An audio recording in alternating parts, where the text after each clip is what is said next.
This is Akwa Game, a popular game in Africa played by our ancestors to entertain themselves after each day of farming.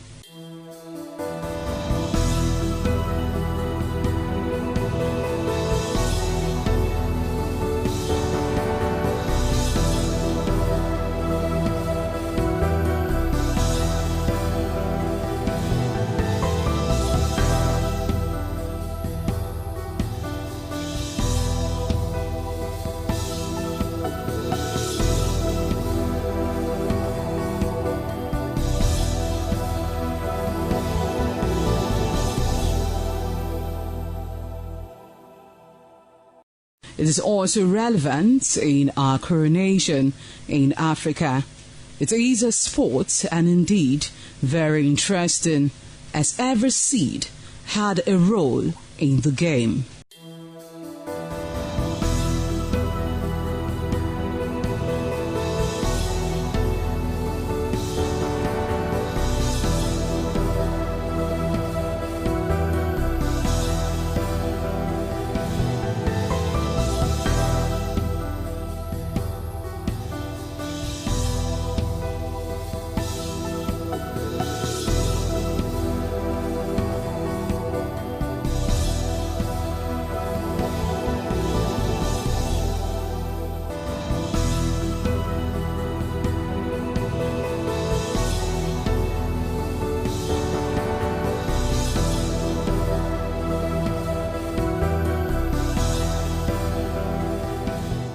Playtime is 45 minutes per set. There is no age limit as long as you can spin Akwa. ITV, certainly the best. Welcome to another edition of your program, Hitches and Voices. On this program, our conversation centers around persons with disability. My name is Kingsley Okoje. Don't forget that this program is brought to you by Network for the Advancement of People with Visible Disability, NADVID. NADVID is a non-governmental organization based here in Benin City that is advocating for the rights of persons with disability. Special apologies today because we are unable to have our sign language interpreter. which is made to cater for our deaf audience. But subsequently, we'll be able to fix that, and we'll have a sign language interpreter on set. Today is the 12th of June, 2026. It's Democracy Day, a day set aside to celebrate our democracy. I don't know if I can still refer to our democracy as nascent, because we've gone more than a decade, and that's no mean feat. On the program today, our attention is going to settle around the subject of democracy and disability participation. And who is best to have this conversation with us?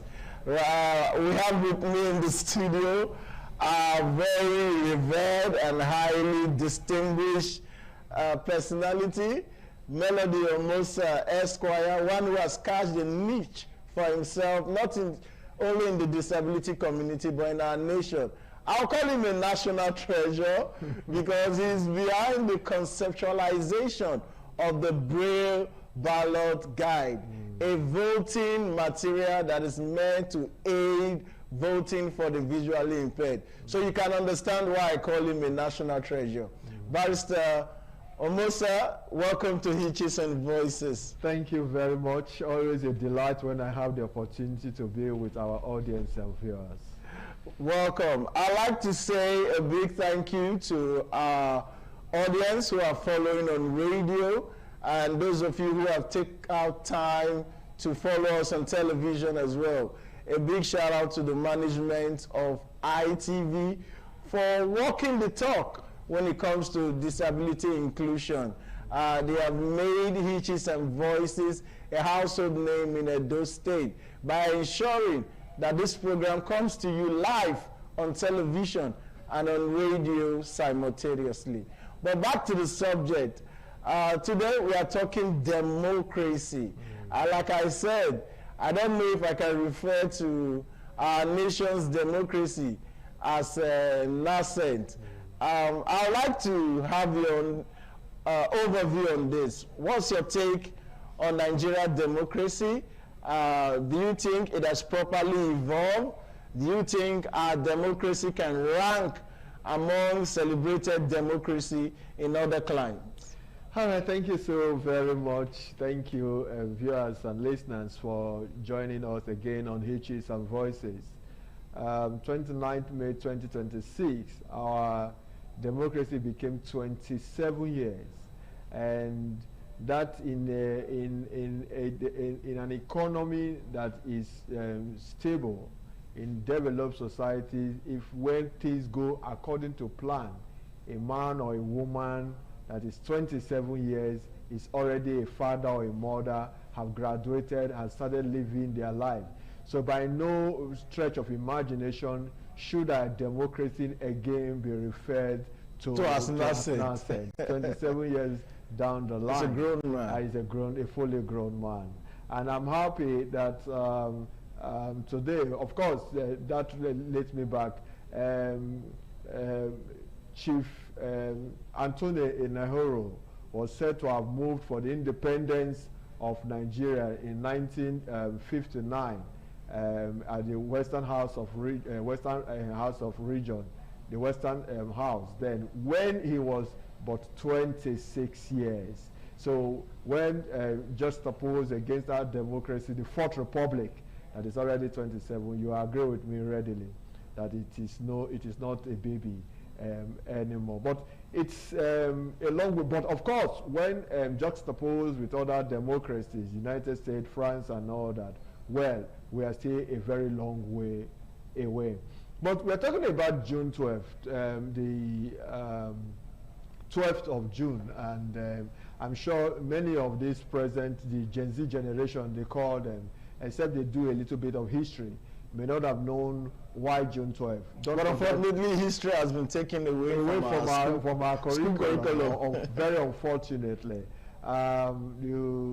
You recall that on the 29th of May 1999, the military handed over to a civilian elected government, and President Olusegun Obasanjo became the president, and that day was set aside as democracy. But down the line, there was the clamor that before May 2029, there was a June 12th, where MKO Abiola, Moshood Kasumu Olayiwola Abiola, was elected by an election that are then adjudged to be the freest and fairest election that was organized, where he won, had a landslide victory on the way to become the Third Republic president on the 12th of June 1993. Unfortunately, that process was cut short in that the elections were annulled, I think on the 23rd of June that same year, by the then head of state, General Badamasi Babangida. And of course, a year after, he declared himself in 1994 as the elected as president, saying that the military under Abacha was unwilling to hand over to him. He was incarcerated, and in 1998 he died. The first from his own part of the region, Ogun State and the whole of the western region, continue to clamor that he should be recognized as an elected president, even though that process was cut short because he was sliding to victory very comfortably before that whole process was stopped. So for the Western states, they continue to recognize June 12th as Democracy Day. That for them, that is the proper day of democracy, and would even declare those days as public holiday. But Mohammed Buhari, of blessed memory, the president between 2015 and 2023, I think a year or two before he left office, recognized June 12th and declared it a Democracy Day. What this president has done now is that June 12th it's not, no, I think Buhari recognized that Abiola actually won the election and that he declared him as a former president. But this administration has properly recognized June 12th as Democracy Day. And instead of having a public holiday on the 29th of June, 29th of May, June 12th has now been declared as Democracy Day. However, the handing over day and change of government from one administration to another remains on the 29th of May because it's a constitutional matter.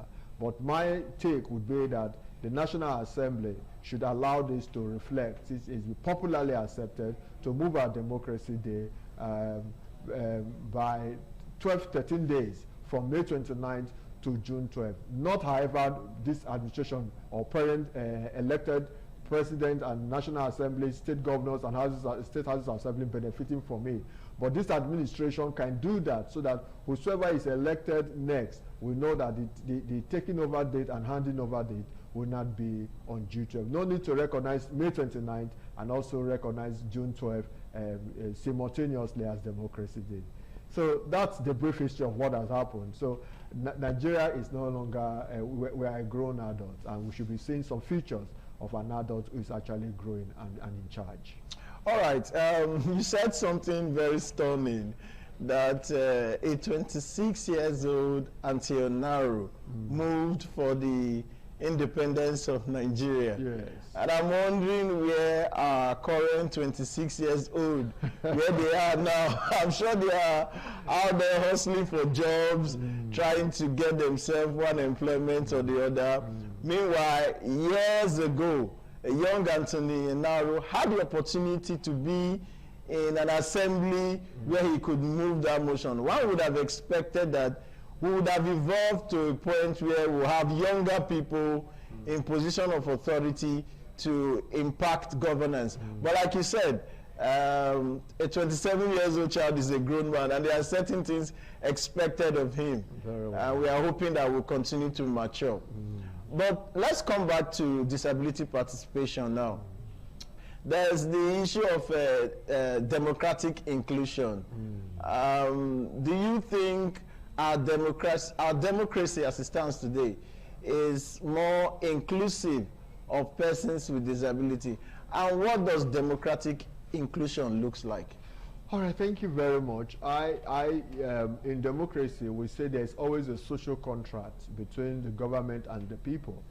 And that is what distinguish or differentiates the system of government to other types of government, whether the monarchical system of government that is largely by hereditary, or the authoritarian system of government, or the theoretical system of government, where people take by either by religious inclination or by other forms assume rulership position, not even leadership. But any form of democracy, being parliamentary, presidential, provided the people have the free choice, can participate and decide who their elected representatives will be. It is said that the people willingly donate their power to their representative, and therefore a social contract exists between the government and the governed. And I think that opportunity to participate in those who lead you should be the starting point. You don't wake up and say government is not responsive and responding to the yearnings of their citizenry, when in the first place you have no say whatsoever in either due to lethargy or you fail to perform your civic responsibility, or the opportunity to so do was not even provided in the first place. The point I'm struggling to make is that democracy starts from when the people are able to participate and decide who leads them. And it is to that extent that inclusion should be the bedrock and the watchword of every system, democratic system, that is aimed at bringing everyone on board. And to how inclusive can we say the democracy is for persons with disability, I would say the conversation is on, but we are yet not there at all. We have started because I recall that I and the organization I lead, NAVID, or Network for the Advancement of People with Disabilities, were a part of a process where we campaigned for Access Nigeria Disability Vote Matter campaign, where we engaged the Independent National Electoral Commission, the National Assembly, and other relevant governmental bodies to the end that they would make our electoral process and open enough for participation by persons with disabilities. All right, we'll go to the issue of electoral participation. They usually say that in democracy, majority have their way, and the minority can have their say. And only have their say, yeah. I know that the community of persons with disability, we are in a minority in terms of our population and in our democracy. Would you say we've had our way, or we've been able to have our say, even though we can't have our way? Well, I don't know how much you are in minority. It depends on what your calculations are. We are talking about over 35 million persons with disability in this country. And if we are able to harness that, everyone come together, I think the community of persons with disability as a constituency can sway election in any direction in this country if we properly harness.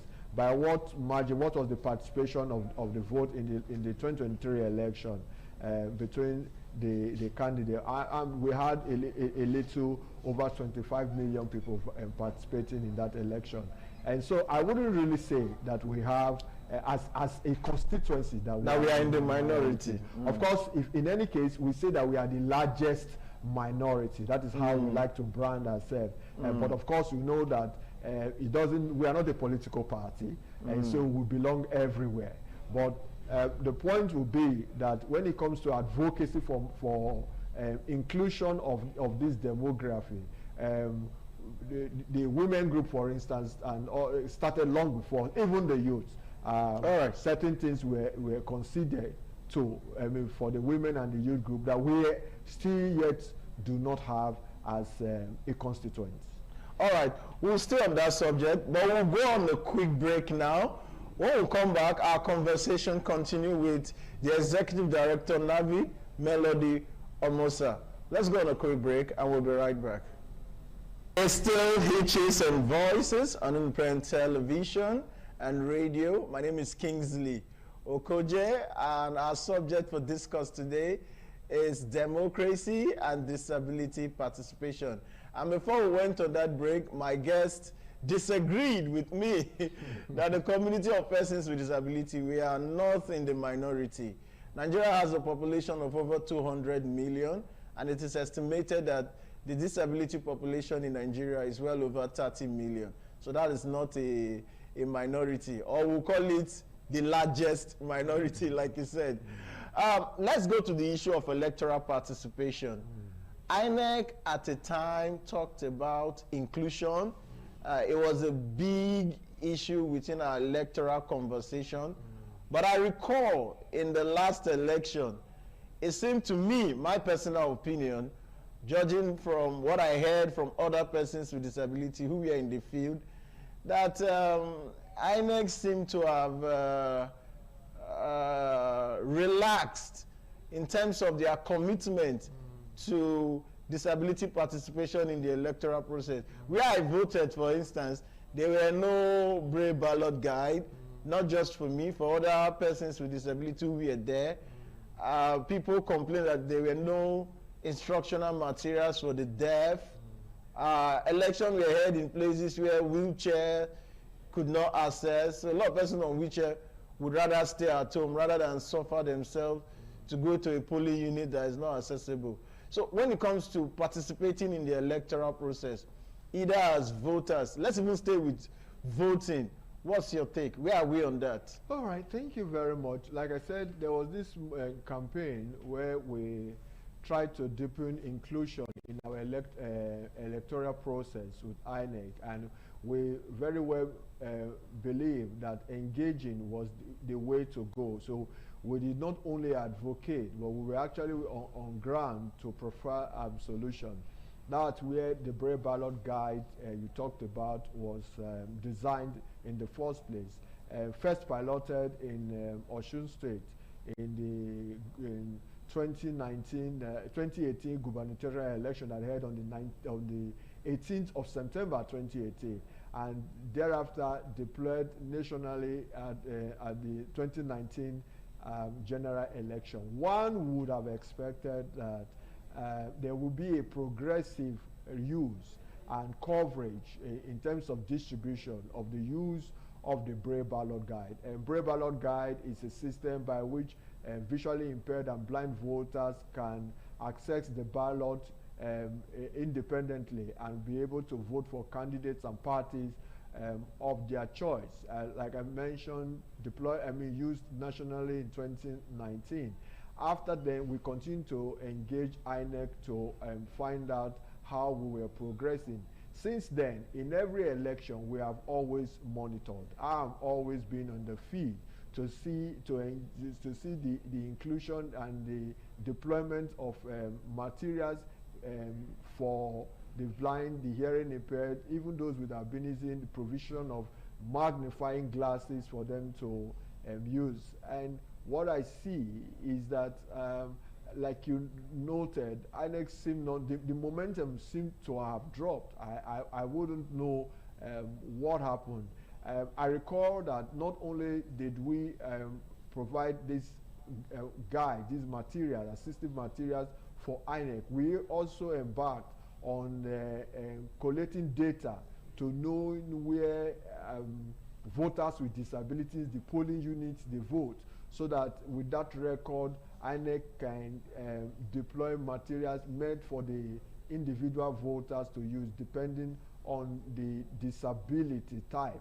And we also ensure that the CVRO, Continuous Voters Registration, that INEC now have, would, in the process of registering, you would have your disabilities type and stated in the form, so that they know firsthand that you are one with a disability, and on election day, seamlessly you'll be able to participate in the process. But that's not what we are saying.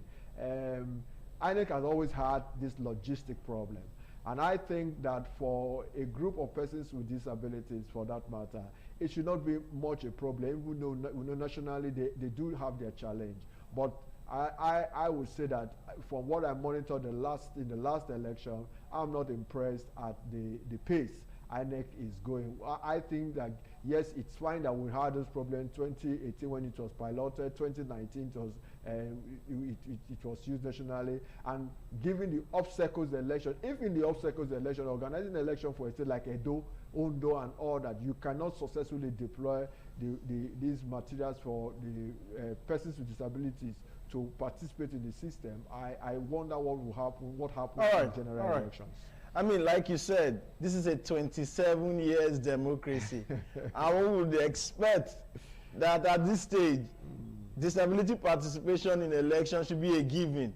It should not be something we are still urging INEC, trying to encourage INEC to do. It should be a foregone conclusion that persons with disability can indeed participate in the electoral process because the electoral process is accessible and inclusive. So we can only call on INEC to do the needful. Let's move over to representation. Do you think that persons with disability are adequately represented in leadership and in governance? Well, they are not. The Convention on the Rights of Persons with Disability, UN Convention on the Rights of Persons with Disability 2006, Article 29 has asks that state parties should open their political and public space for the participation of persons with disability. And that was also ratified by the Discrimination Against Persons with Disability Prohibition Act of 2018. But what do we have? I think that as we tinker with our constitution, we have had the Fifth Amendment, and of course the INEC, the National Assembly is also making move to further come with amendment. I think we need to have seats reserved for persons with disability. It's not enough to come up and say by political parties where for some of them will say... But they say power is not served a la carte.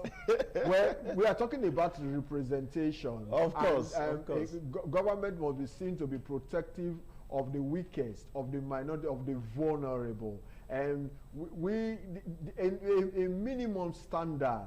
Why are women asking for a 35% affirmative reserve for them? Women? For why are they asking that certain seats should be, 1/3 of the seats should be reserved for women participation? That's why I said that the youth, of course we have, perhaps not serve a la carte, but we have the not too young to run be speaking to the participation of youth. But why are we not having something specifically directed at persons with disability, protecting their representative rights in the executive and in the legislative arm of sorry for cutting without mentioning any political party.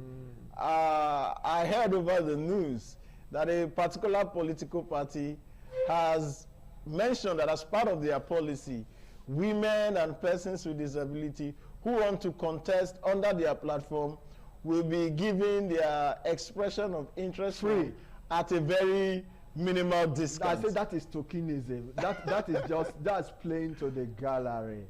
It's like, oh, the Kingsley Okojen has the money to buy the form and I do not have, and we are contesting for the same position. You have paid for the form and I've given the form free. Who do you think the party will hand over the tickets to?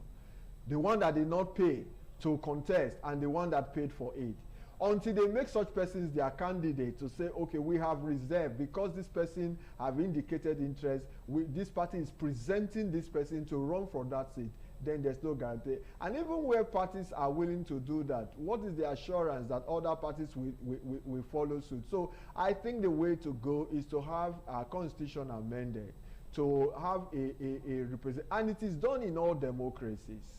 There are like in Uganda, for instance. Yes, in Uganda, even in Iran, in Iran and in Iraq, for instance, I know very well, which is an Arab nation. They have certain seats for reserved for the Christian population, a certain percentage, right? That is an Islamic country, and so we see that everywhere that certain group must have some level of protection. That is not all they should have, But at least we shouldn't have a 360 National Assembly members with no one representing the disability community and issues. Like I said, we are not just only a community, we are a constituent, and our issues should be so seen. So I think that we will do more to amend our constitution to guarantee some level of protection. That way, it will be a far cry for disability representation. You look at the executive, you talk about women, you talk about youth. How many governor or president have in their cabinet a one with a disability holding a substantive position, apart from what they try to do sometimes, having an SSA on disability matters? All right. But very quickly, in 30 seconds, I've known you over the years. I've seen people in politics and in governance. I don't think some of them have some of the qualifications that you have to contest. Looking at the future, are you considering... I hope you know what I'm saying. Are you considering contesting for any elected position? Because I know you are more than qualified. More than qualified than some of the persons I see out there. Would you consider that? Not for the moment. Yes. We'll see what the future holds. But because I'm preparing to be your campaign manager. Thank you so much for offering that. But I actually want to see that our system change, and our democracy, our electoral process has such integrity that people will believe participating will not be shortchanged. All right, this is a wrap on the program today. Such an interesting conversation, always with the Executive Director, Navid Melody Omosa Esquire. It is our hope that as our country's democracy continue to evolve, that disability participation will become more inclusive and accessible for persons with disability. My name is Kingsley Okoje. Spot the hitch and be a voice. Goodbye.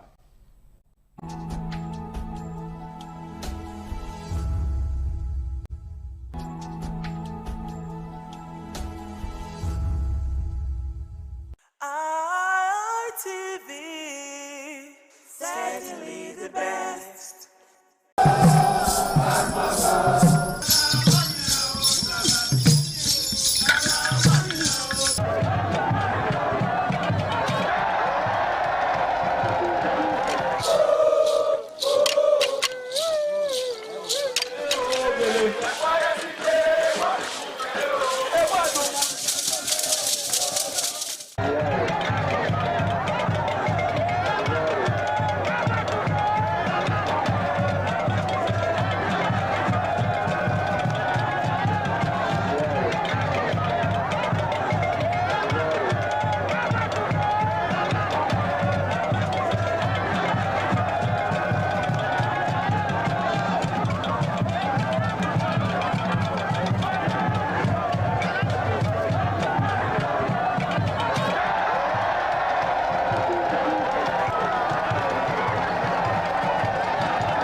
Flow. Welcome to your favorite program, The Moment of Truth, brought to you by the Citadel Global Community Church, CGCC, formerly known as the Lateran Assembly.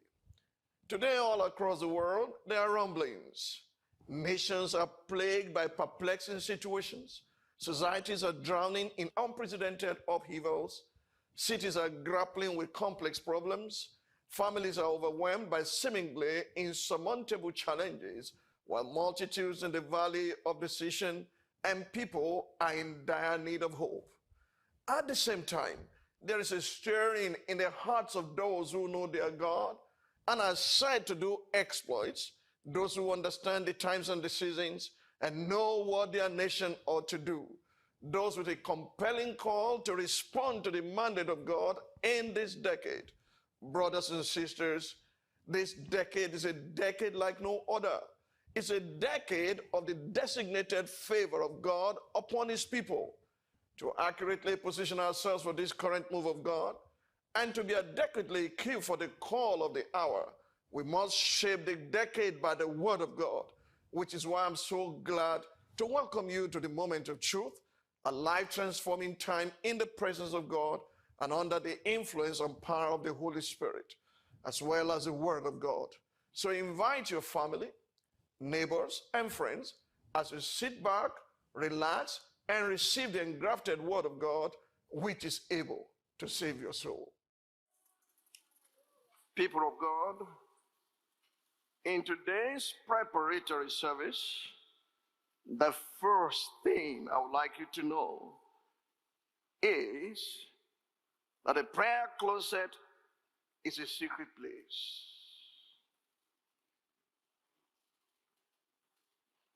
Am I saying something you've not heard this morning? The prayer closet is a secret place, and there are do's and don'ts that govern the place. If you come into my house, my residence, depends on who you are. Some people, I meet them in the glass house. That's the outer court. There are 4 chairs there. We're a couple, you sit opposite me. And we talk. From there, you return to the gate. Do I love you less? No. But I don't know you. It's me, pastor. I don't know you. We're in the same church. I don't know you. I've been a member of your church for 30 years now. I don't know you. So what do you mean you don't know me? Oh, were there not people who cast out devils in his name and did wonderful works in his name? He said, I never knew you. There is no relationship between you and I until the baby you carry leaps for joy when I speak, and vice versa. Two can work together except they agree. You're set in your ways and no one can change you. And you think you can access? Oh, no. You stay in the outer court there. You are members. Whatever belongs to members will be done to you. But you and I will not stand in the place of prayer until I know we're on the same page. You know, they more or less forced the Lord to teach us to pray. And then when they asked him to teach them to pray, then they gave the condition, as John the Baptist taught his disciples. John the Baptist's assignment is to announce the kingdom of God is at hand. Jesus' assignment is the kingdom of God is here. And you want to pray as John the Baptist prayed. The season has changed. But prayer closet is a critical place, and there are do's and don'ts that govern the place. Please turn with me again. I told you I will come back to it. Matthew 6, 5 to 8. We have read it. Matthew 6, 5 to 8. And when you pray, you shall not be like the hypocrites, for they love to pray standing in the synagogues and on the corners of the streets. Am I boring you? That they may be seen by men. As surely I say to you, they have their reward. Prayers, number 1, governing rule. Prayers offered so that you can be seen by men as one who knows how to pray is not a prayer closet prayer. Did that make sense to you? You know that you love to be called upon to pray. We're going to ask the Senate President to lead us in this special prayer. And the Senate President's head will swear. Let's bow down our heads in prayers.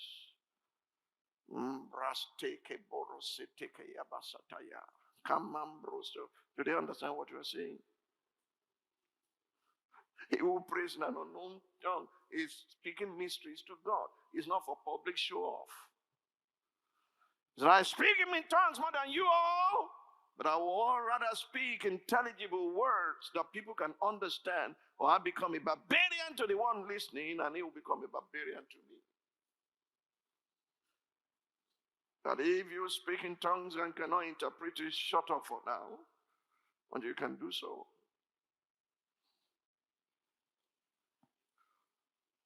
First governing rule: prayers offered so that you can be seen by men as one who knows how to pray is not a prayer closet prayer. It's a waste of time and of the energy dispensed while doing so.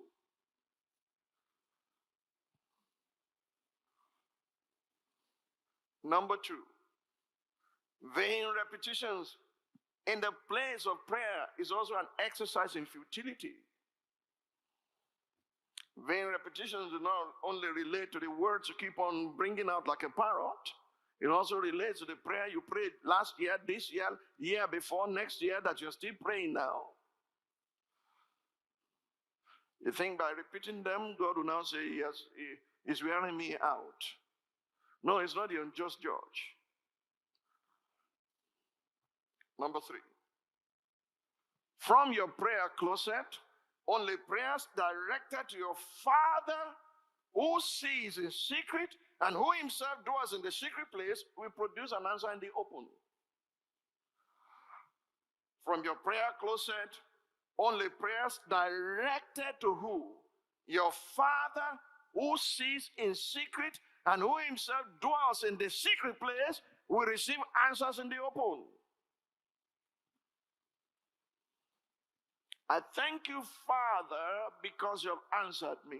The disciples did not know he prayed. They said, let's go there and die. He said, Lazarus is dead. He said, they tried to stone you there. You are going there again. Let's not go there and raise him. They followed him. He goes, I thank you because you have heard me, and I thank you because you hear me always. Your prayer life must be sandwiched between you have heard me and you hear me always. Anything outside of that is not a prayer closet prayer. Your Father who sees in secret will reward you where? In the open. They didn't know he had prayed. Number four, do not spend too much time in your prayer closet on your knees. Because your prayer list is about I, me, mine, and myself. Do not spend too much time in your prayer closet on your knees. It's of no use to keep itemizing those needs to God who knows the things you have need of before you ask him. It's like calling him an infidel, letting him know that he does not know how to take care of his own. Consequent upon the foregoing, and in order to help you pray accurately all the time, let me furnish you now with more prayer essentials you need to add to the 10 you already have. I've given you 10. You remember? I'm giving you 10 prayer essentials. I took you through routine, through rituals, over the weeks and before coming here again today. Go back to them before you enter in with me on Sunday, because if you are without a proper garment, you'll be thrown out, not by me. And by the way, it's my prayer closet, not yours. You can't come into my house and begin to rearrange my furniture.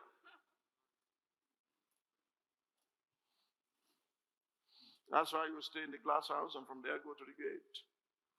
Because if you get to the Holy places. Wow.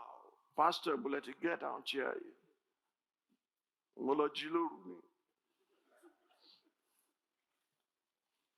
And that's just the holy place. There's still Holy of Holies.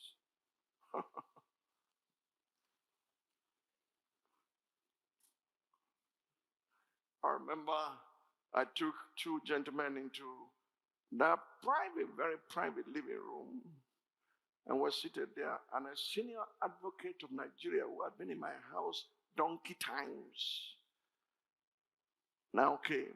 And I said, it's okay, let him come in. He said, Baba, I said, because you're not Egba, you are from somewhere else. He's an Egba man. Do you understand what I'm trying to say to you? It's not that they're expensive furniture. Maybe you have better ones in your house. But you can't come to my house and rearrange them for me. And Pastor Mofeba, why reinvent the wheel? Why fix what is not broken?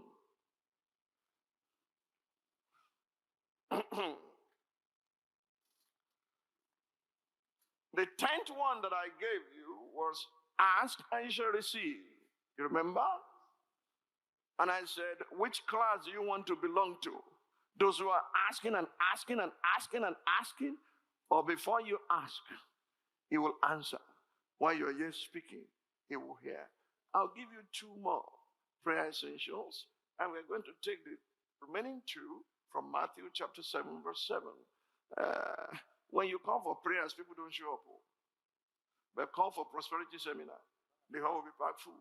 And they don't know that the presence of God is what commands the miraculous, that the presence of God is the true wealth, and that you have to press in order to get into his presence for those things to happen. Matthew chapter 7, verse number 7, he reads and we quote, ready, read. Ask and it will be given to you. Seek and you will find. Knock and it will be open to you. If in the outer court it is asking, in the holy place, what would it be? It is seeking.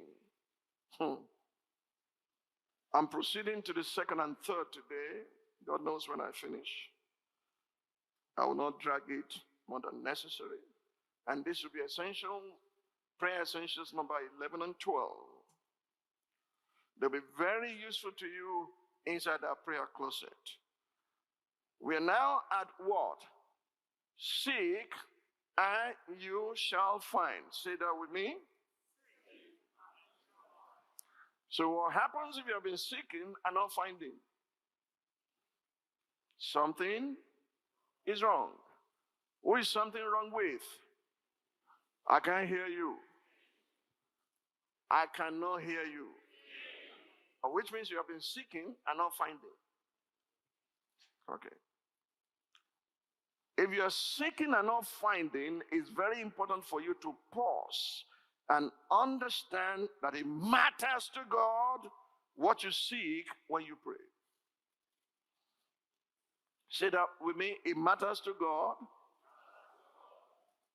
what I seek when I pray.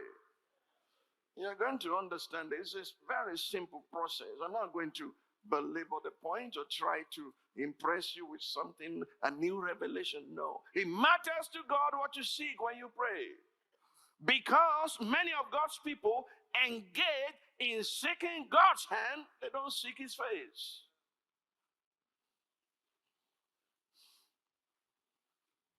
Dear friends, there's a big difference between the two. To seek God's face is to seek his person and his presence. That's why when they began that song today, I said they've preached my message completely. To seek his face is to seek his person and to seek his presence. Whereas to seek his hand is to seek God's power and blessings.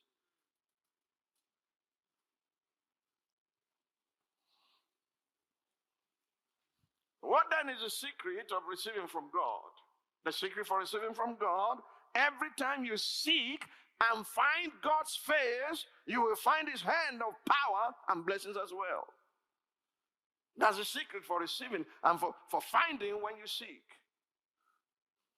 Many people are busy seeking his hand. You know, everything that is about you that you bring to him, that he already knows about, that constitute all that you pray about, my rent, my children's school fees, my health, my this. Look, if you understand what I'm saying today, when you are sick, you are not going to seek healing, you seek the healer, and healing will flow as a result of that.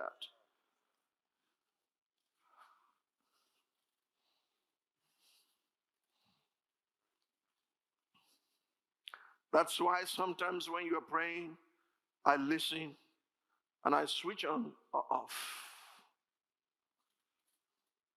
A friend of mine, I will not mention his name, he lives in Abuja, very good. We become so close, like family. Every time he visited our place in Abuja, I said, pray for us before you go. We're just getting to know ourselves. And he will pray. I listen the first time, I listen the second time, I listen the third time. Then I switch on. I said, we can pray together now. He said, were you testing me all along? I said, yes, I was. Two cannot walk together except they agree. I know where you are the moment you open your mouth. Are you seeking his face? Are you seeking his hand? I believe very firmly that it is for this distinction between seeking God's face and seeking his hand that God commanded or instructed Moses and Aaron in the way they should greet the children of Israel. I firmly believe that is because of the distinction between seeking his face and seeking his hand that God commanded the children of Moses and Aaron, said, I want you to greet the children of Israel in this manner. Numbers chapter 6, we'll begin from verse 22 and we'll read up to verse 27. You use it in like incantation when the priest is blessing you, but I want you to understand why this priestly blessing is worded this way. And the Lord spoke to Moses, saying, speak to Aaron and his son, saying, this is the way you shall bless the children of Israel. Say to them, are you ready? Ready? Read. The Lord bless you and keep you. Stop there. Say it again. The Lord bless you and keep you. One more time. The Lord bless you and keep you. How will the Lord bless you and keep you? Next line. The Lord make his face shine upon you and be gracious to you. Next line. The Lord lift up his countenance upon you and give you peace. Go on. So they shall put my name on the children of Israel, and I will bless them. How were they to bless the children of Israel? The Lord bless you and keep you. How will he do it? Next line. The Lord make his face shine upon you and be gracious to you. Next line. The Lord lift up his countenance upon you and give you peace. I want you to look in the middle column of your Bible, or where you see the word lift, you see the annotation figure number 1. The Lord lift up his countenance upon you. Look in your Bible. If you bring the real Bible, there'll be figure 1 by the side of the word lift. There'll be figure 1. It takes you into the middle column and it says the Lord grants you favor. That's what it means to lift up his countenance. I told you the place of favor in answered prayers. You saw it in the life of David. You saw it in the life of Queen Esther. And I taught you how to obtain high esteem and favor in the sight of God and men. And if you see what follows that, is divine direction. All the time in all your ways.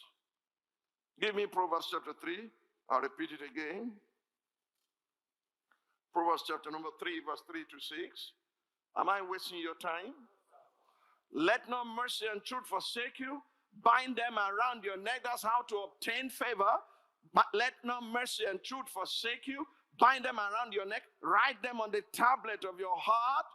And so find favor and high esteem in the sight of God and man. I taught our little children many years ago, growing where it matters most. And the child grew in stature and had favor with God and with man. He grew in the spirit. He had favor with God and with man. Are you carrying favor with you everywhere you go?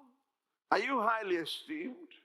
When that happens in your life, divine direction follows. Let's read.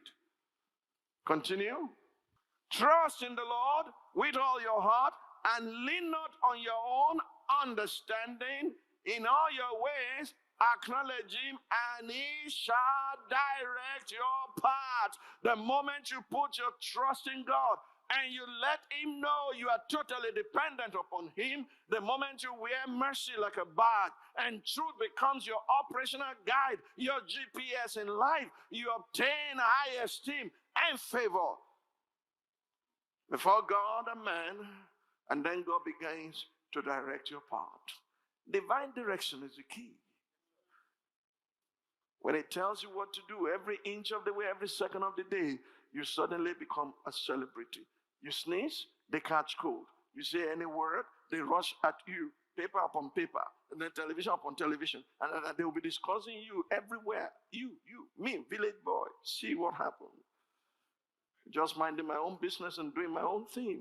Brothers and sisters, the secret to the power and blessings of God is his manifest presence in the life of believers. I want you to write the following down and the tablets of your heart. Don't forget them. Number one, it is the presence of God that commands the miraculous. You just start a rumor that Jesus is coming, Satan will panic. Because he knows and he knew what it did to him at Calvary. Do you understand? Just say, Jesus, he will panic. If you have relationship with him. If you don't, the sons of Sceva, a perfect example for you. Jesus, we know. Paul, we acknowledge. Who are you? Do you have authority to use his name? Do you have relationship with him? I will show you whether you are seeking his face or seeking his hand in a moment. Number two, it is the presence of God in the lives of great leaders like Joseph and Moses that gave them the impact and the outstanding success they had. They didn't have any other secret. Do you understand me? It was the presence of God in their lives that gave them the success and the impact they had. Genesis chapter 39, verse 1 to 6. Now Joseph had been taken down to Egypt, and Potiphar, an officer of Pharaoh, captain of the guard, an Egyptian, bought him from the Ishmaelites who had taken him down there. You know, they sold him. He was a slave. His brothers sold him. The Ishmaelites sold him. Captain Potiphar bought him. The Lord was with Joseph, and he was a successful man, and he was in the house of his master, the Egyptian. Your environmental situation or circumstances cannot stop God from manifesting himself in your life, even if you're a slave. An amazing time we just had in the presence of God. I hope you are richly blessed. My heartfelt desire is that you may light up your word with the illumination you have just received. May the immeasurable grace of God empower you to act on what you've heard and to walk in the revealed counsel of God. Always remember that it takes a transformed life to transform a family, a society, or a nation. So let God do his work in you so that he can do his work through you. And as you proceed on this journey of destiny, remember that our ultimate destination is God. I pray that God's footprint will become your pathway and that your path will be as a shining light that shines brighter and brighter to a perfect day. Till we meet again next week, remain sandwiched between the peace of God and the God of peace. Have an amazing week. RTV, certainly the best.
ITV, certainly the best. ITV, certainly the best.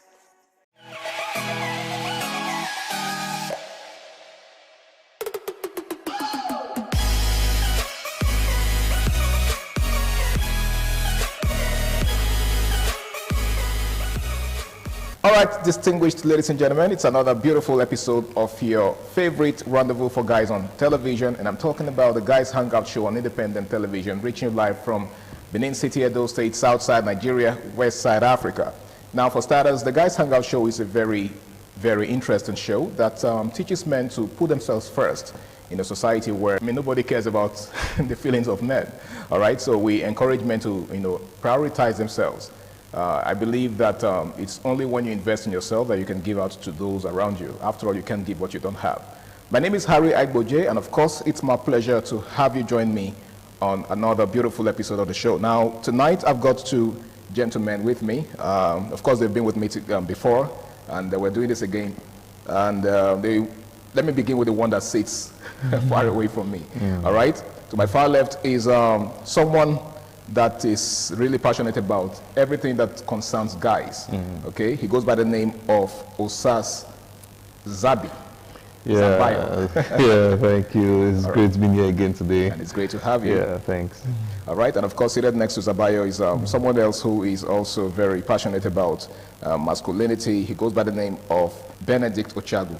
It's good to have you on the show, bro. Were you thinking about it? No, I was actually looking for a better way to introduce you. Oh. Yeah. All right, thank you so much. It's always a pleasure being here, knowing that you are listening and watching us from the comfort of your home. Absolutely. We are once again here. Okay, so gentlemen, we have something really serious to talk about. It's one of those very controversial subjects. And of course, you know that we live in a controversial era where certain things tend to offend certain people. Okay, so as guys, we come across some terms that we use, and some persons just get offended. And one of such terms is, jealousy and insecurity. All right? Now, there seems to be a thin line between both. How would you define jealousy and how would you define insecurity? Some persons believe that both of them are the same thing. Now, what's your take? How do you see both words? Do you think, they are the same, or do you think one is good and the other one is bad? So let me just hear your thoughts on that. Let me begin with you, Zabi.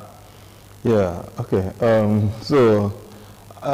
Like you said, actually, there's really a thin line between both of them. For someone being jealous and someone being insecure. Yeah. But they come from two different emotional standpoints. So I believe for jealousy is actually the very evil one. Everybody talks about evil is the sin, but the Bible has never talked about insecurity. The Bible has not told us that insecurity is a sin. But for jealousy, the Bible stands against that. Even the Quran. Is jealousy a sin? Yeah, of course, it's a sin. It's a sin. Now, how is jealousy a sin? Now, I see you progressing. I see something in you that I want, and because of that, I start hating. Okay. I start getting angry. I start having what ladies call mood swing. Okay. Because I'm seeing something in you that I need, but I can't have. So that is the standpoint of jealousy. Okay. Now, insecurity, basically, for me, I think or I believe that insecurity comes from me not having something, but you feeling I have something to offer, and then I now have to try to prove to you that I have something to offer, knowing deep down within myself that I'm totally empty. So at that moment, I become very insecure. So, insecurity as an emotion is something that can actually be worked on, and there are no casualties in the game. Okay. But for jealousy, then you might record casualties. Oh, really? You might record casualties. Oh. But for insecurity, you might not record casualties. It's just that maybe you can learn on yourself, maybe balance up where you're lacking and all that.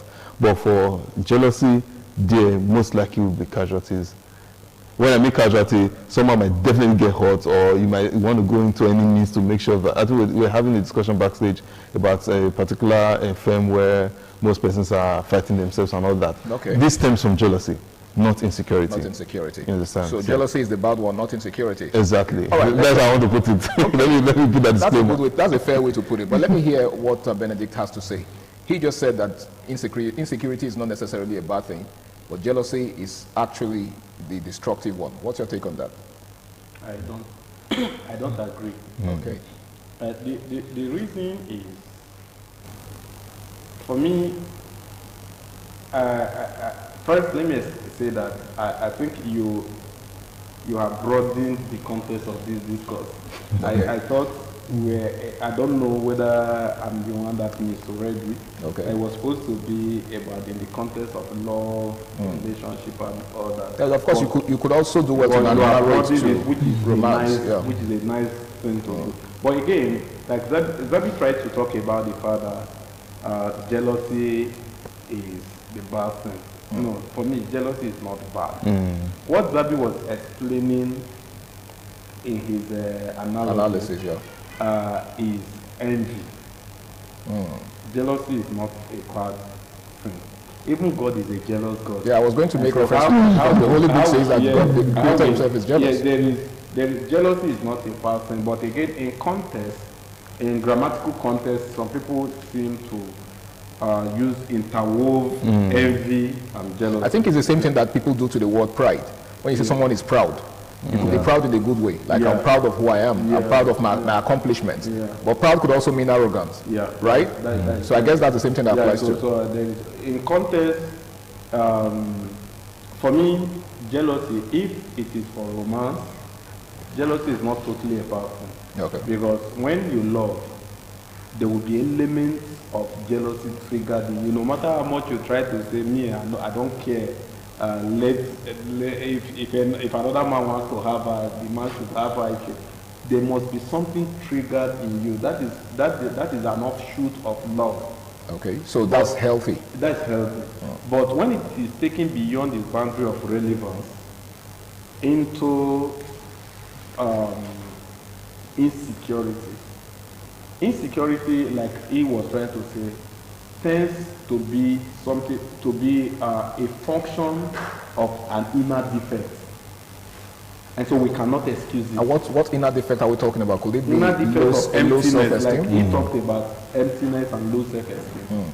And so, and when it comes to men, when it comes to low self-esteem for men and emptiness, we must stay and address it, because we cannot allow men to be empty. Yeah. We cannot allow men to be bereaved of ideas.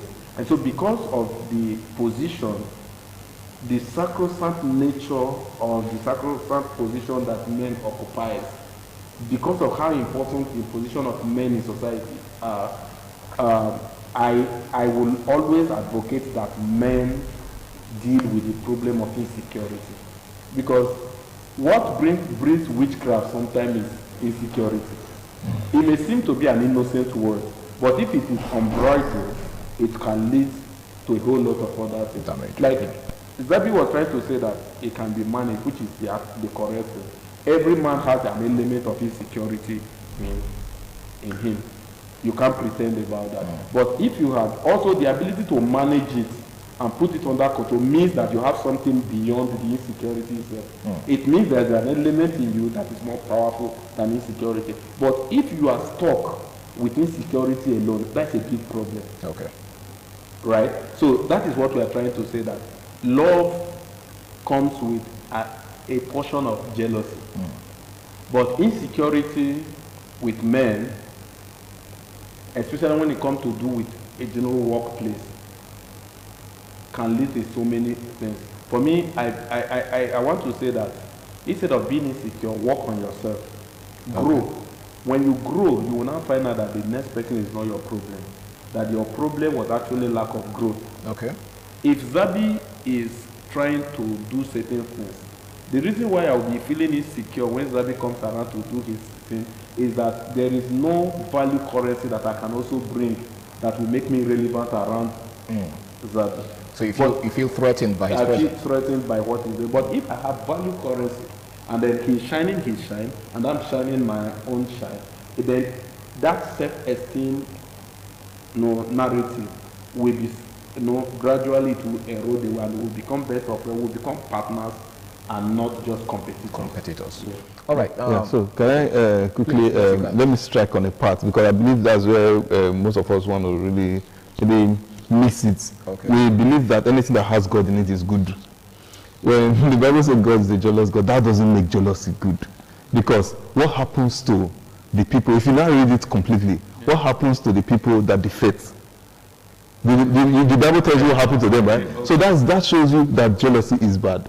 Because God now being a jealous God means that if you now give what is due him to somebody else, there's a repercussion. Okay. Which something happens. So the problem is with the repercussion. Then there is always a repercussion. Okay. There is always something. Right. So that's what I'm talking about. There's always casualties. Okay. So just God being a jealous God, there's always casualties. Okay. Well, Christians are not casualties. All right. I think I quite agree. You're not getting it. And sometimes just in language,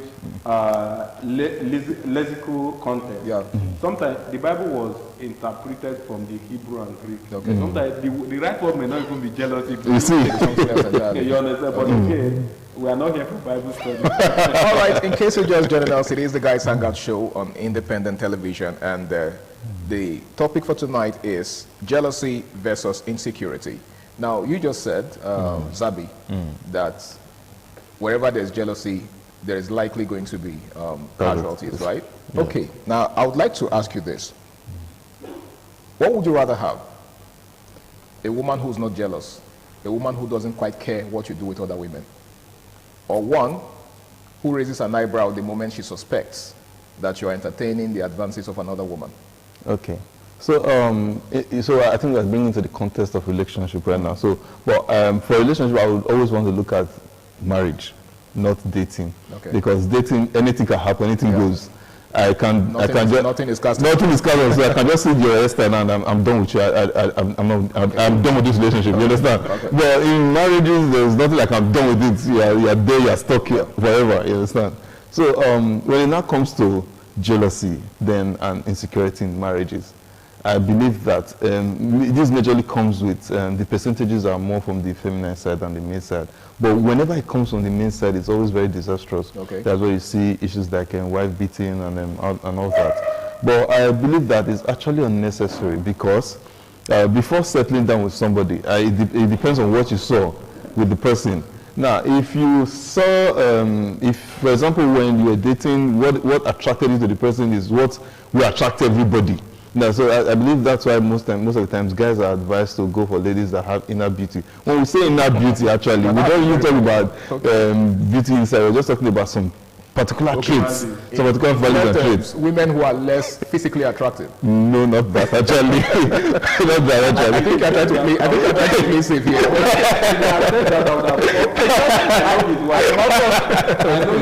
All right, okay, so the point I'm trying to make is, I think they go for ladies that they have the value that everybody can see, okay, and then another person sees the value and tries to admire it, and then you become insecure or you become jealous. So I'm trying to use both of them together now. So I believe that this is, like I said, insecurity is something you can work on, but jealousy is not something, they're bound to be casualties. Now, if you are being insecure, it's normal.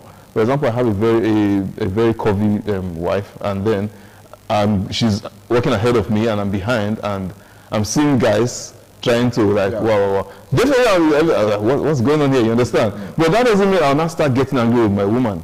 Because this is the same thing I saw that I came after, you understand? But when you become jealous, you are seeing that she's attracting favors that you cannot attract.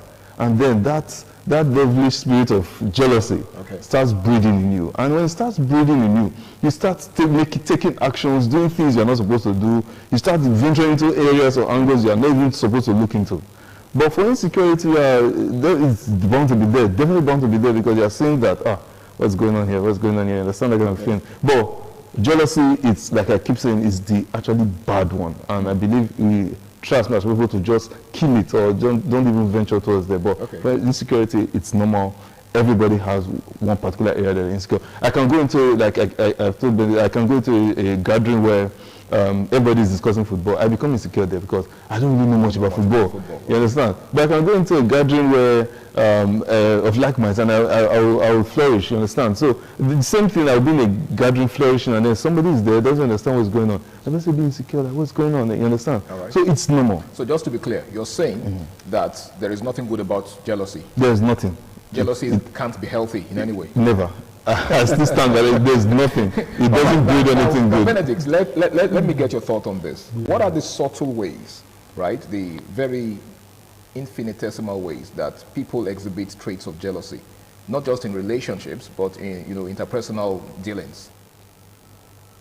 Well, the thing is, I'm trying, because there is a whole lot, but sometimes when I'm on air like this, I also try to keep a lot so that somebody will not go and begin to pinch on innocency of another person and say, this was what I heard on air. This was what you understand. Because somebody, what I may say here may be just an innocent expression from another person. And then because you heard it here, you just begin to say, okay, it means the way this person begin to mirror somebody else's life against it. That is the word. So I'm always very careful in making general examples. I just like to establish an open-ended kind of thing, and then you make out of it whatever you will. So, but again, I think not being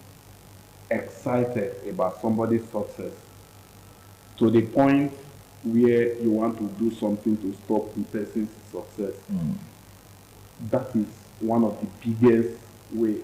For me, at that point, like I always say, Zabi chose jealousy, me I chose envy at that point. Okay. Yeah, I call it envy. All right. So at the point where naturally, if we are being sincere, when people are succeeding around you, there is a trigger in you that where you're now like, why this is not happening to me? Yeah. Because every man wants good thing to happen to them. And so when you are seeing it around, you tend to question yourself, why am I not getting this thing? You feel a kind of a bit discomfort at some point, not always, at some point. And then also, knowledge will not teach you that everybody has their turn. Then immediately you will come up and say, oh, let me celebrate those that he has gotten to their turn, right? Then that is somebody who will really go far, who the person that it will eventually get to his turn. For the one who always take it a step further, that I must stop there, that failure is sweet when everybody is involved, that's why it will never get to that person's turn.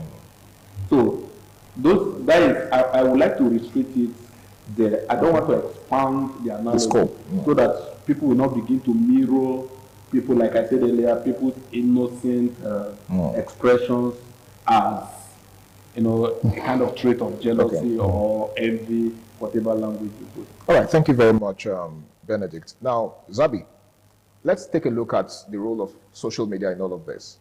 We are in an era of, in fact, we're in the digital era, and much of what happens in our day-to-day lives, is made manifest on social media.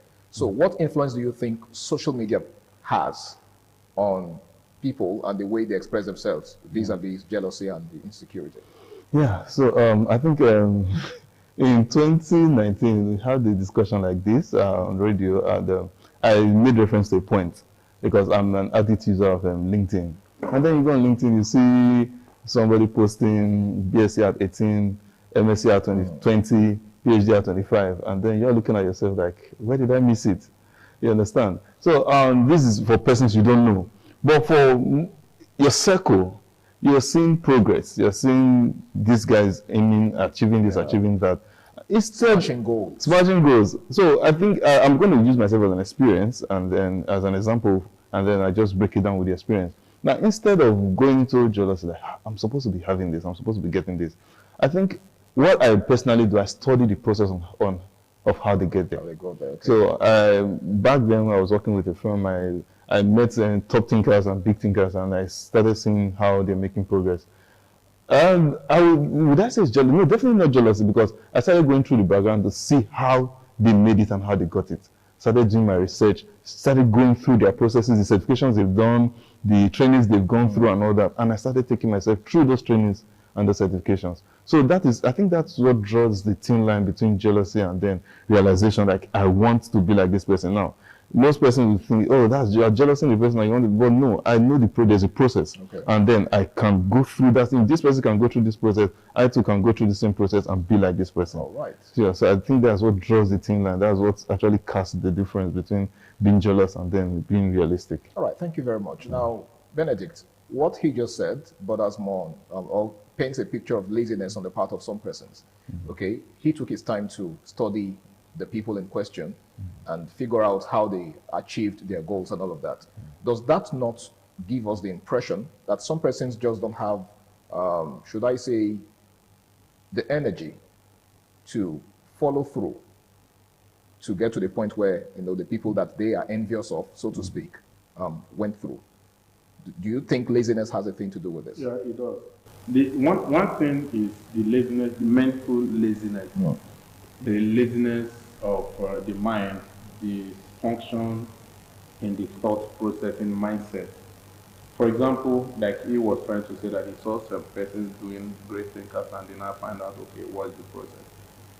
As a guy, one of the ways you know that there's problem, that you might not go far if you don't deal with it, is when you embrace people's glory without trying to find their story. Their story, okay. Yeah, you must find out people's stories, and their story may not be basically exactly like yours, but you must also find a pathway of that story to create your own story and know that it's not going to be an easy thing in the process. So you have to find out, like he said, he need to also go and try getting certificate. It may not necessarily be that he got exact certification as some of them got. But again, when they eventually met at the table, it means that he has gone through his own process and this one, and is now qualified to have conversation with them. So he became relevant in the scheme of things. In the scheme of things, not necessarily because he got exact qualification, but also because he has also learned the principle of paying price to also get some of those things. So me, I feel if you look at it and say, what makes this person outstanding?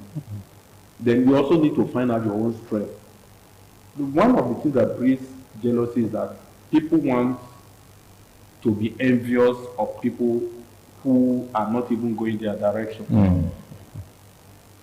Yeah. For example, if you are saying, like my pastor would say, if you are saying I am envious of you, find out whether what interests you is what interests me. Okay. You may buy In other words, it might not even be the same. You may buy a car, and I come around, maybe you see my features, you feel I'm being jealous. Maybe car is not even my dream in the next 1 year. That's not my pursuit. So find out if a car is my pursuit, or maybe you bought a brand of car. Find out if I do fancy that brand of car before you say I'm being jealous. So sometimes what you need to do is find out where you are going to.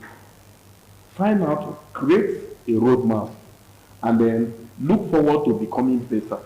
If you can focus on becoming better in your own life, so all of this envy, jealousy will really die down. Because people can be doing well in their own choosing line. That may not be your life. And so one time this one succeeds here, you are envious of this one succeeds, you are envious of this one. Before you know what happens, you are in the game of trying just to pull everybody down and everything just. So it's about building yourself. So that when Zabi comes, and Zabi is speaking as a mathematician, for example, I know he's very good with calculations. You understand? And then I speak as a journalist. My drive is not to be a better mathematician, for example, than Zabi. My drive is to be a better journalist than I am today. Because that's your profession. You understand? Than I am today. Or maybe, okay, going into the business line, because Zabi is also a businessman. But we are not into the same line of business. I'm happy seeing him do what he does, and then I am also happy doing what I do. Okay. Right? My goal is to be better doing what I do. And then, again, I will also be happy that he gets better, so that when we meet at the echelon, the top echelon, we'll be able to have conversation. And life is easier at that level. Okay, life is easier at that level. Now, Zabi, what do you think, or how do you think communication can reduce jealousy and insecurity, in relationships, not just in romantic relationships, but, across board? Education? Communication, yes. Communication, yes. Okay, yeah. So I think I'm a very big advocate for communication, not just communication, effective communication. You can actually be communicating and then it's not being effective. So I think when it comes to jealousy and insecurity, most of the times, majority, 100% of the time is people don't study or understand the process that the person used in getting whatever the person got, you understand? So I think I was just thinking about this earlier, like, I think in fact, the only way that kills jealousy and insecurity is understanding the process. Okay. So if, I would really advise most persons that are actually making it out there, and I think LinkedIn has been a very good platform for that, where people tend to maybe explain the processes of how they got it, especially for legal means. When it comes to, for example, we grew up in Benin City, you see a lot of guys succeeding, and then you are a bit like, wow, you're supposed to be age mates, this guy is succeeding, and then you go back and look at the process, and then you now tell yourself, God forbid I do this. You understand? So there are so many successes you see, and then you just tell yourself, God forbid I do this. And then you become contented. Because you're like, definitely I can't go through this process. Okay. Just the same way for some ladies too, they see their colleagues rising up in the office, not knowing that the colleague is sleeping with the boss. And then you're already envious, you're already jealous, and then you now find out the process, and you're like, so you immediately become contented. Okay. So I believe when we communicate much, like for example, I'm seeing you, and I like what I see, and I'm communicating. I communicate with Bennett, like I like what I say, and he's like, don't look at what that guy went through. You can't go through it. Yeah. I don't understand the process. So I believe effective communication actually helps to reduce and kill jealousy and insecurity. Thank you. Thank you so much. Now, as we begin to wrap up, in fact, we have less than a minute, so you're going to be saying this in less than a minute, Benedict. What's your final word, to young people out there who feel intimidated by their peers and probably don't have the energy to forge ahead? Just in less than a minute. Be patient with yourself and take it easy on yourself. And then again, try to get better. Your speed, your pace may not be like theirs, but if you are getting better daily or weekly, before you know, you will get to a point where you just tell yourself that I have done well for myself. Okay. If you can get to that point, then you have conquered. I like the part where you said, I have done well for myself. You're not doing well for anybody. Yeah.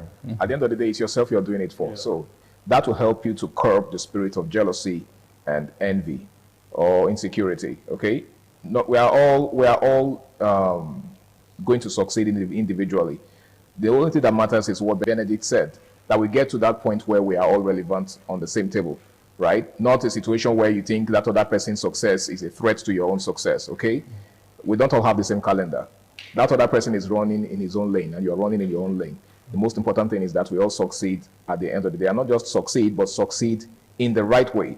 Well, I want to say a very big thank you to my guests, Zabi Osas and, of course, Benedict Ochagu, for doing me the honor of being on the show with me tonight. And I hope that the next time I call on you, you would oblige me. All right, thank you so much. My name is Harry Igboje, and until I come your way again, same time, same station next week, ensure that you do the right thing always, okay? Do not dabble into anything that you'll regret in the future. Of course, if you look around you, there are lots of young people that are doing crazy things just to succeed. You don't want to look back, in the next, say, 10 years and begin to ask yourself why you took the route that you took. Do the right thing, stay out of trouble, and bye for now. Good night.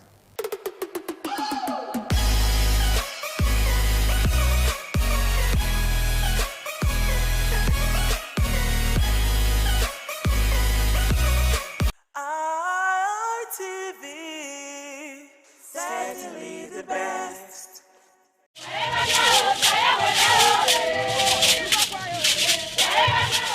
In a rare display of botanical brilliance, the palm tree defied natural norms, sprouting multiple branches that bear fruits. This rare occurrence has become a wonder to many, as experts are calling it a one-in-a-million phenomenon.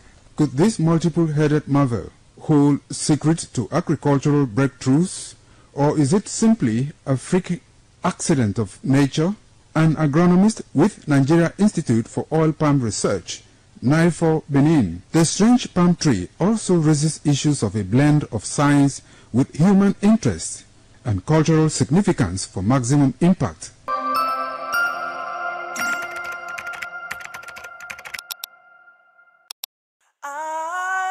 ITV, certainly the best. Hello viewers, it is Viewpoint on ITV. I am Caroline Okonji. Since May 29, 1999, Nigeria has had 27 years without military interruption. And of course, that's the longest stretch that we have had in our history. Nigeria marked 27 years of uninterrupted civilian rule on June 12, 2026. And it is the day we commemorate the annulled June 12, 1993 presidential election won by Chief MKO Abiola. And in that regard, 27 down the line, we're going to be surveying and talking about the gains, the challenges, and the current demands of citizens to know what we have benefited 27 years down the line. It is Viewpoint on ITV. I am Caroline Okonji. If there should be anything to celebrate, is the gift of life. But for now, in terms of our democracy, there's no dividend to celebrate about. We got our independence about 57 years ago, in 1960, 1st October in 1960. And the democracy lasted for about 6 years, being truncated by the military government. In the First Republic, then the Second Republic started in 1978 and truncated in 1983. So in that Second Republic, at least Nigeria have a feel of democracy. At that time, we operated in the region, middle region. Then under we have Bende State that time.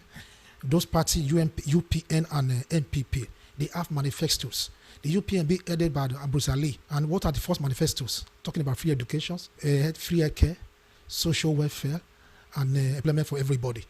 And that time, I also benefited. I benefited if I feel I was included those they have entitled to free educations, have entitled to free books. Then after that time, it was truncated by the military. In 1998, we got the Fourth Republic. From Fourth Republic till now, which make it 27 years of unadapted democracy.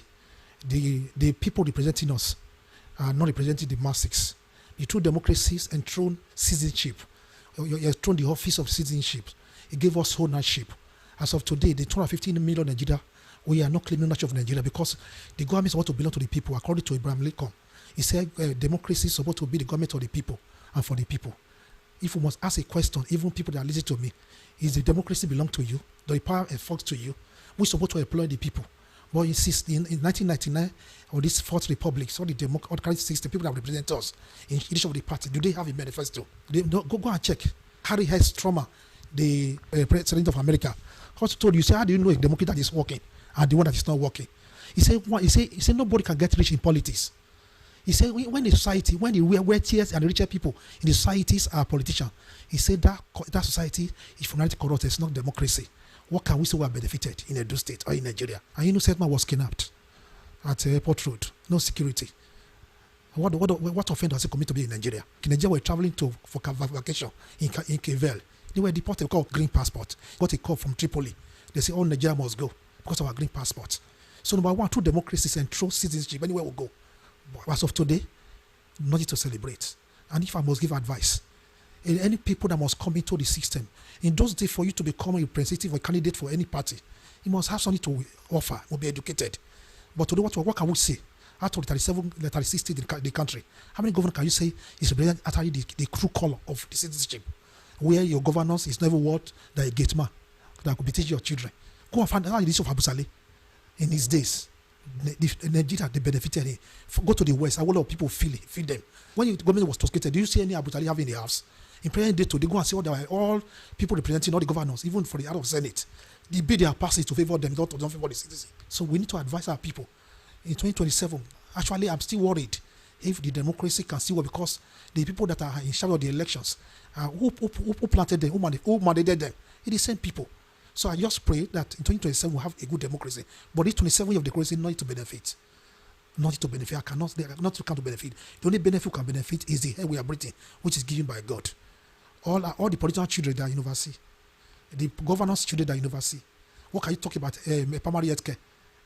Go to private government hospital. You can't pay the bill. My father retired as a military officer for 30-something years in the military. What does he benefited? But not today. Our people now, this Fourth Republic, what we practice today is not democracy. We practice 3 types of democracy in Nigeria now, which are called not democracy. 1, we practice bureaucracy. 2, we practice lootocracy. 3, tifocracy. They borrow, they loot, and they use it for their family. That's what we are practicing today. That is why Harry Truman told us. He said you can't get rich in politics. And when the society is full of your wealthiest people in societies are politicians, he said that society is corrupt. So what we are seeing in Nigeria is corruption, nothing to celebrate, apart from the gift of life. We just pray and hope for 2027 for a better country, so that the citizens who voted for the people, because the power belongs to the citizen. And when the government fear the people, there's democracy. And when the people fear the government, it's tyranny. Today, what are we talking about? Can you speak out? In those days, in America, we say we the America. We the America. Why? Because the power belongs to the citizen. Can Nigeria say we the Nigerians? When you speak against the government, before you know, they say so you would DXS and arrest you. So democracy belongs to the people. But in Africa, in Nigeria, it doesn't work. No need to celebrate. We hope for better country. We want transparent election. We want fairness, equity. We want security. We want social welfare. And the only thing we also benefit before, which was the subsidy, it will be removed to benefit the people on top. So if we can have a credible election, where when the people were elected come through a rightful process, they will have interests of the people at heart, which have given mandates to the cities and the right of the people. We are not enjoying anything from the democracy. This is not democracy at all. Because why? The democracy we know before, you can travel around 3, around 4, around 5. People are no longer traveling through the land again. Everybody is not taking flight. It's not everybody that have money to avoid a flight ticket because the road is not safe. If you travel by the road, maybe in the 2 hours or 3 hours time, they will start calling your family for ransom. So we are still begging the federal government and the Edo State government to please, they should beef up this security so that we can be able to sleep with our 2 eyes closed. Well, we can still thank people like the OC Anti-Kidnapping and the DPO, Urban Market and New Benin for still providing security to still make sure that people are still coming out to do 1 or 2 things. the OC anti-kidnapping, pin it down somewhere in a black spot to make sure that they can solve most challenges that we are facing this period. At least we are still begging the Edo State government to please to mobilize people like the vigilante and the rest. Even as I speak with you now, people are dying somewhere. It's like there's no pricing in Nigeria just because our own zone is very comfortable for us. There are some places that people are running for their dear life. People are dying as I'm talking to you now. So we are still begging the federal government to look into this insecurity matter. Not only at those states, not only Benin, everywhere. I want to first say congratulations to Nigerians for 27 years of unbroken democratic or civil rule. Let me not say democratic rule, civil rule. Because to say democratic rule, you will mean that there are all the indices of a democracy are there. What I see here is we have had civilians in charge, no doubt about that. So we can say 27 years of unbroken civil rule, but to say 27 years of unbroken democratic rule, I would think that would be a stretch. A democracy actually entails a government by the people, where the people are the ones in charge and in power. The question is, in the last 27 years, have Nigerians been in power? How can we say that we have a say in what happens in our government? Because the government where those in charge can tell you that this is what will happen, and whether the people agree or not, it doesn't matter. I do not think that is a democracy that we should be celebrating as a democracy. How did June 12th come about? Because we are celebrating June 12th as our democracy day. They even mentioned the late Chief MKO Abiola and celebrated him, but they didn't mention the issues that led to Chief MKO Abiola being celebrated as June 12th hero, as democracy hero. The man is being celebrated because he won a very democratic process of election, a people decided election. He won that election, but the powers that be did not allow him to sit on his seat as the president of the federation, as it were then. So that is why we are celebrating June 12th as Democracy Day today, to commemorate, to remind us of that day, so that we make changes, so that when we want to go astray, we remind ourselves of what has happened before and what should not be allowed to happen again. Because these days, I see a lot of factors that are repeating June 12th every day. We repeat every time we want to do election, we do everything to frustrate the will of the people. And exactly what the military did then. We are only calling June 12th and celebrating the MKO Abiola because it was a military government that frustrated the will of the people. What about the civilians that are frustrating the will of the people today? Have we talked about them? Are we dealing with their issues, how they are frustrating the will of the people? What about the courts? Are we also looking at how they are interfering with the will of the people? Because if we say the military interfere with the will of the people, that is why we are celebrating June 12th, to say it should not happen again. Have we put in place, machineries in place to say other institutions, other powers, other factors should not also interfere with the will of the people? Because presently you have cases where everybody is saying we voted for Mr. A, but when the court decides, you see even D, it will not even be B or C, you see D sitting there in power. And you begin to ask how he got to that stage. You don't know. It's factors that vitiate democracy have interfered with that process. So I think it's high time we look at those factors, correct them, so that people can actually be the source of power, not power being the source of power. Because what we have today is, once you win election, you become the source of power. You are the doer and say, oh, you are an emperor. We have emperor kind of system, government, where no matter what the people want, it is nothing compared to what the government says. For heaven's sake, if we were running a government, a people-powered government, a people-backed government, where people's will actually count, you won't be hearing of trillions of naira missing, and NPC cannot account for it. A senator will speak about it. That senator will be the one that will be vilified. Now, the entire Senate that is supposed to be the conglomerate of the people, the representative of the people, who will leave the issue, which is our missing trillions of naira that has not been accounted for by NNPC. The Senate will now concentrate on who went to say it. How did he say it? He said it in a way that cast doubt that rubbish NNPC. A senator stood up and said, oh, NNPC is a representative of Nigeria. If you say NNPC is a thief, Nigerians are thieves. So that's what the senator was concentrating on. It's not the fact that trillions of naira, monies that is enough to take care of a whole generation of Nigerians is missing. That's not what is bothering senators. What is bothering the representatives of people who say they are the arm of the democracy, they represent people, because the National Assembly, the legislature, is the arm of the government that represent the people. So if you say you are representing the people, as a representative of the people, would it be your place? Would that be your issue? What you should be worried about? That they talked about you in a defaming manner. They talk about NNPC in a defaming manner.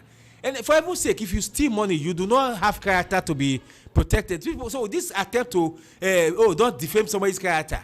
For heaven's sake, if you steal money, you are a thief. If you cannot account for money that is placed in your custody, you should be called a thief, nothing less. That is the truth. If trillions of naira pass through your hand and couldn't get to where it's supposed to get to, for some reason or the other, it has not been accounted for, you are a thief. People should be allowed to say it. Until we get to that stage, we are not in a democracy. There's a place where democracy operates. You look at the person who is ruling and tell him you have not done well. You tell him, the people say you have not done well. That's where we say democracy is actually taking place. But when we have government that the government is the law, is the Lord, whatever they say becomes the law, it's a problem. So it's high time we redirect ourselves. No country has ever sat down to say, oh, let's fold our hands and pray. No country has done it. The way it is done, the government, the public institutions act with facts and figures and their hands, their tools. That's how they make progress. We have security challenges. The Minister of Defense is telling us that, because there's a war, there are so many wars all over the world, we cannot buy weapons.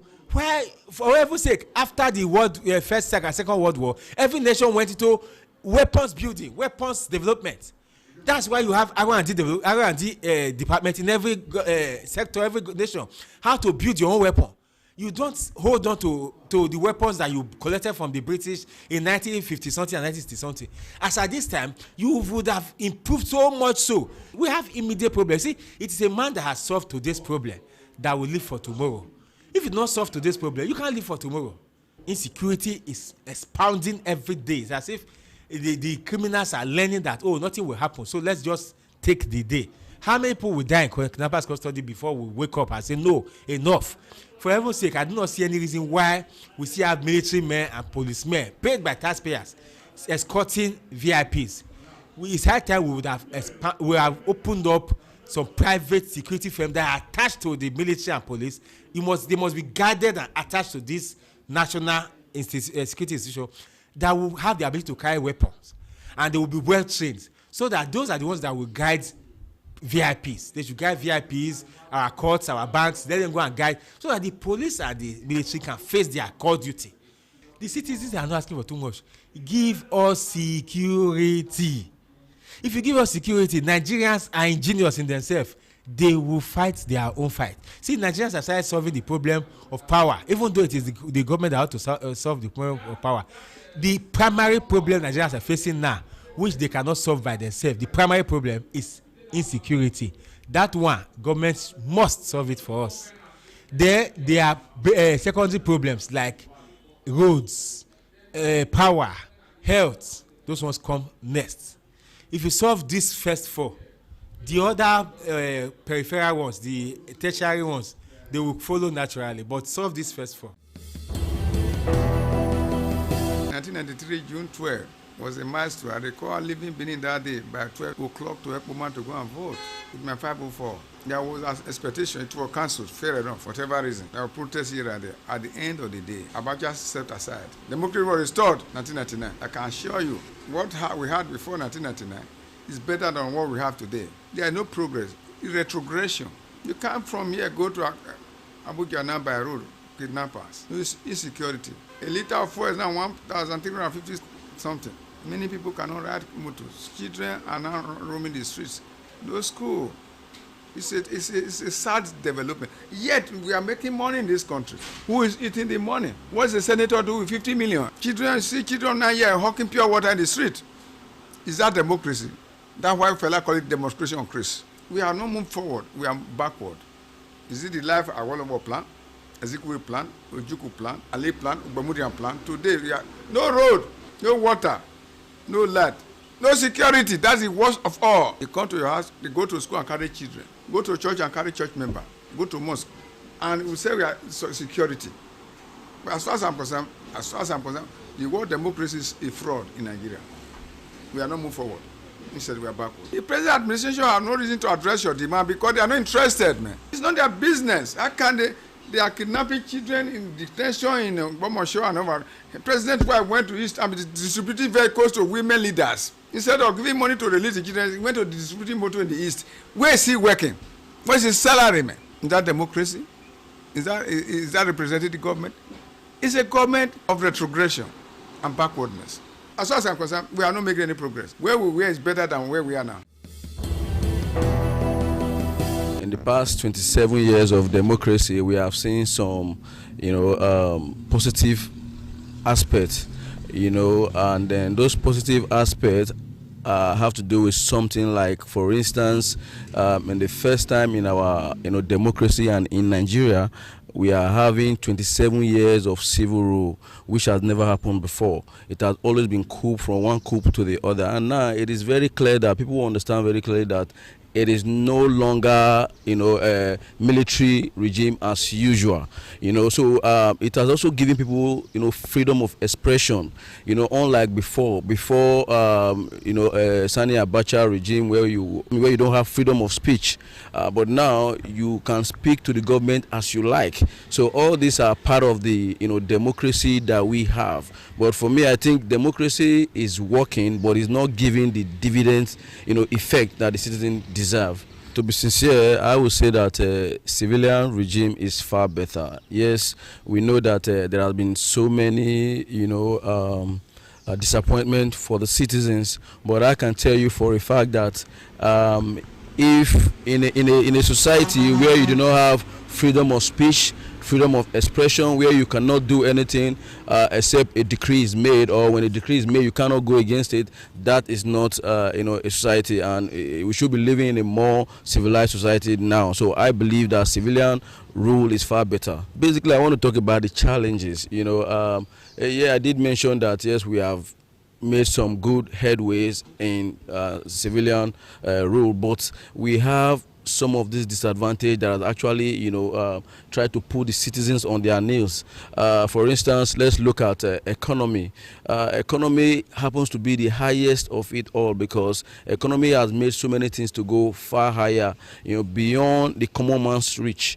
If you take a look back in 2023 or 2020 or thereabout, you find that the economy was far better than this, 100%, because as at that time, you could get a bag of rice for just 8.5, and now a bag of rice is 60,000, 65,000, 70,000. So you could see that the decay in the economic system is so bad, and that has actually eaten so deep, and it has actually made the citizens not to have that trust, not to have that strength and that belief for the government, because all they've been saying all along is to see that the government is not putting the policies that could affect the poor people, and some of these policies that the government put in place do not really affect the rich. It only affects the poor. So all these things put together are reasons why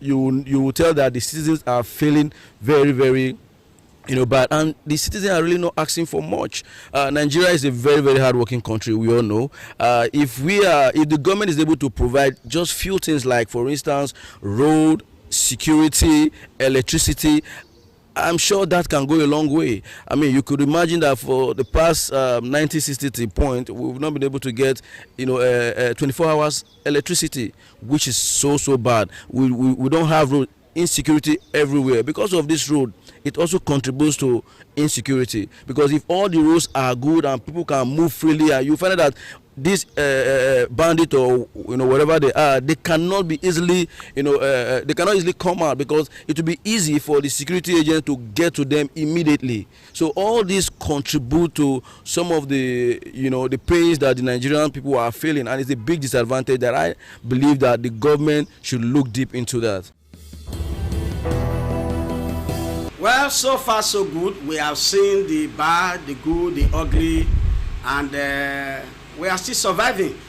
We cannot actually say it has not been good, but rather it has not been a bed of roses, because looking at from 1999, we have had change of government from one party to another as well. Authoritatively, I can say that Nigeria has fared better, because the best is still yet to come, because democracy as it stands is still better than military dictatorship rule. Be that as it may, Nigeria under this present democratic rule, which have lasted for 27 years now and is still counting, I would say that the citizens have enjoyed the dividends of democracy to some extent. Take, for example, from the time of President, now former President Olusegun Obasanjo, came with the use of mobile phones. And I'm very, very pleased to say that that was a plus to that government. And then, as President Olusegun handed over to Yar'Adua of blessed memory, we begin to enjoy the dividend of democracy as it relates to reduction in fuel pump price and what have you.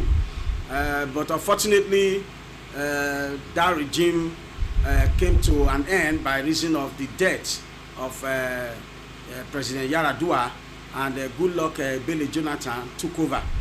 And again, we were enjoying it. I could remember vividly at the time before the election that ousted Jonathan, cement, a bag of cement was reduced to even 1,000 naira as at that time.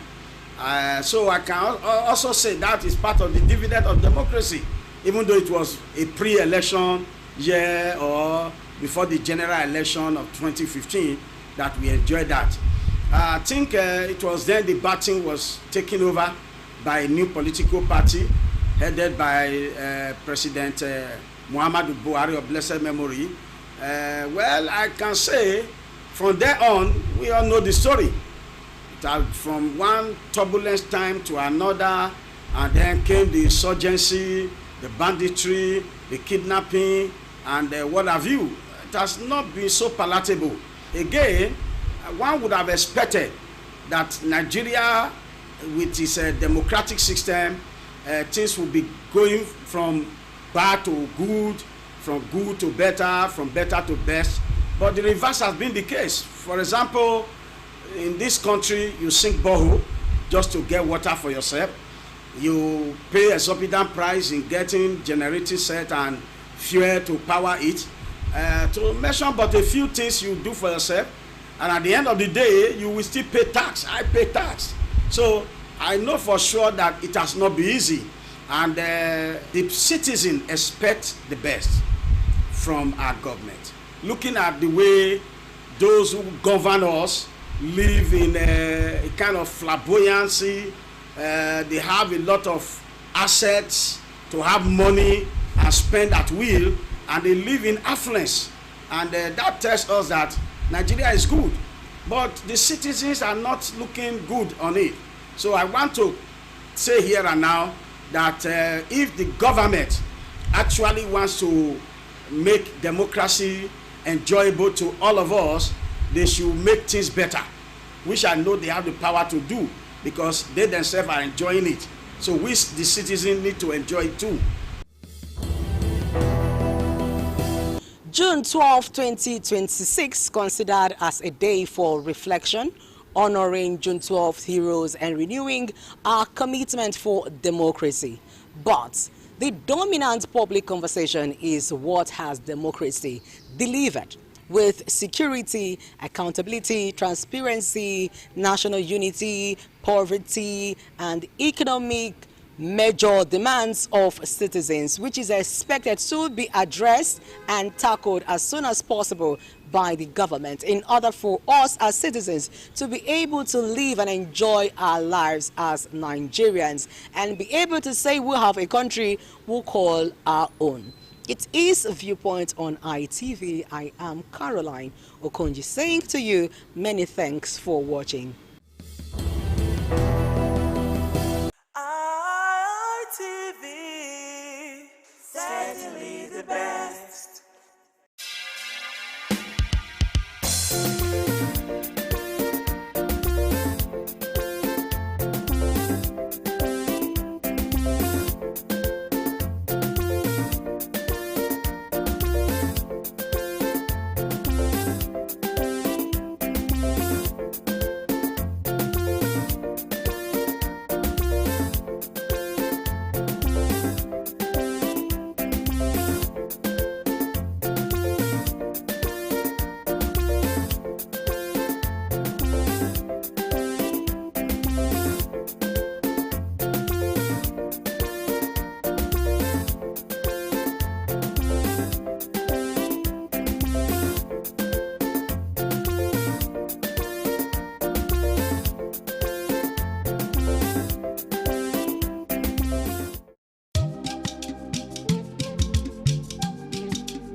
ITV, certainly the best.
ITV, certainly the best.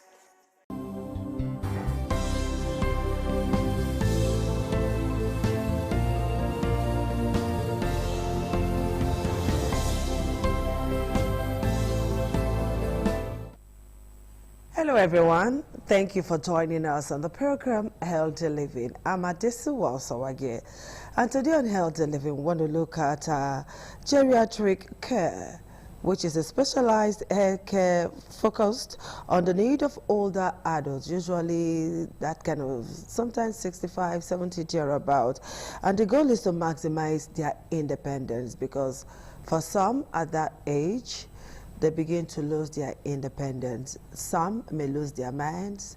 Some may not recognize things anymore. Others will be bedridden. Others will be so troubled by a combination of ailments, illness, and all of that. And then we want to see how they can get quality life and manage multiple chronic conditions together and not in isolation. And we know that geriatric care often happen, it is a family thing usually, because we stay in the part of the world where families take care for the elderly in the family.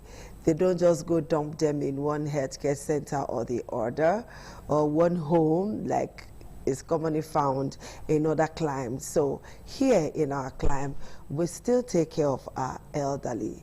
But how do we take care of these our elderly people? How should we take care of them? Once one is getting aged, this fear of being maltreated begin to set in. You know, usually they say, okay, you are the first son, your mother should stay with you, or you are the first daughter, your mother should stay with you. Often time you say that when our elderly ones stay with their daughters, they usually get some quality care. But when they stay with their sons, all right, you know, there are some wives that will not want to tolerate the husband's mother, and then they tend to maltreat them. They even beat some of them. I'm telling you this for free. It's what we have seen. You know, so how do we care for these elderly ones in our society or in our homes, in our families? How do we care for them medically, socially, and all of that, so that they get maximum care in their old age? So joining me is Marilyn Akpomera. She's a certified healthcare giver. So Marilyn, good afternoon. Thank you for joining me today. Good afternoon, ma'am. I'm glad to be here again. Yes. Thank you so much, Marilyn. All right, so caring for the elderly in our homes is usually difficult. So what are the things we should consider in taking care of our elderly ones? At least those of us who are not medical professionals like you. Okay, so of course we know aging is a natural process. Everybody is going to age. But there are many things that you should put in consideration while an individual is aging. Okay. The fact that someone is aging does not mean that they must have all the different ailments. It's aging that is natural. Living healthy is also important. So while your parents, your siblings, your friends, whoever, people you have around you are aging, you must be able to prioritize their health. So first thing, you should note that there's so many diseases that can come up as you age. Now, like I said, aging is natural. Those ailments are not the natural process. Now, yes, what happens is that as you age, your organs are not as vital as they used to be. Just like when you're using a machine, after a while, it begins to have some little dysfunctions here and there. But you can play your part in ensuring that your parents or your grandparents stay healthy from the necessity for regular health checkups. Now, because as at that point, all of the organs are not as vital. So there's need for regular checkups in the clinic, checking their blood pressure, checking their blood sugar, checking their bones. So there are different aspects of their body and they need that regular health checkup. Okay. Second thing, okay. No, go ahead, I'm listening. Okay, so secondly, you also are very keen on their nutrition. This is a period where what they eat is very, very vital. So you must prioritize proteinous food, helps for bones, strong bones, teeth. So proteinous food that will help their body. You also prioritize things that are nutritious, vital nutrients for their body. So this is not the period to just allow them eat anything they like. Of course, they must eat healthy meals. Then you're also conscious of their environment. One of the things that we easily find in this group of individuals, this age group, is that they fall. They have easy falls. Why do they have easy falls? Because of course there's weakness of their bones. They have lost bone mass and they are becoming weak, so they can easily fall. So you must protect them. Now these falls is what will lead to fracture, and you see that most of the time they are bedridden until the period of death. So you must protect them, give them the nutrition will also help their bones. Then the environment, their environment should be well lighted up. They should have easy walking aids. You know, from their distance from the room to the bathroom should not be so far. You know, everything that will protect them from easy falls are very, very important this period.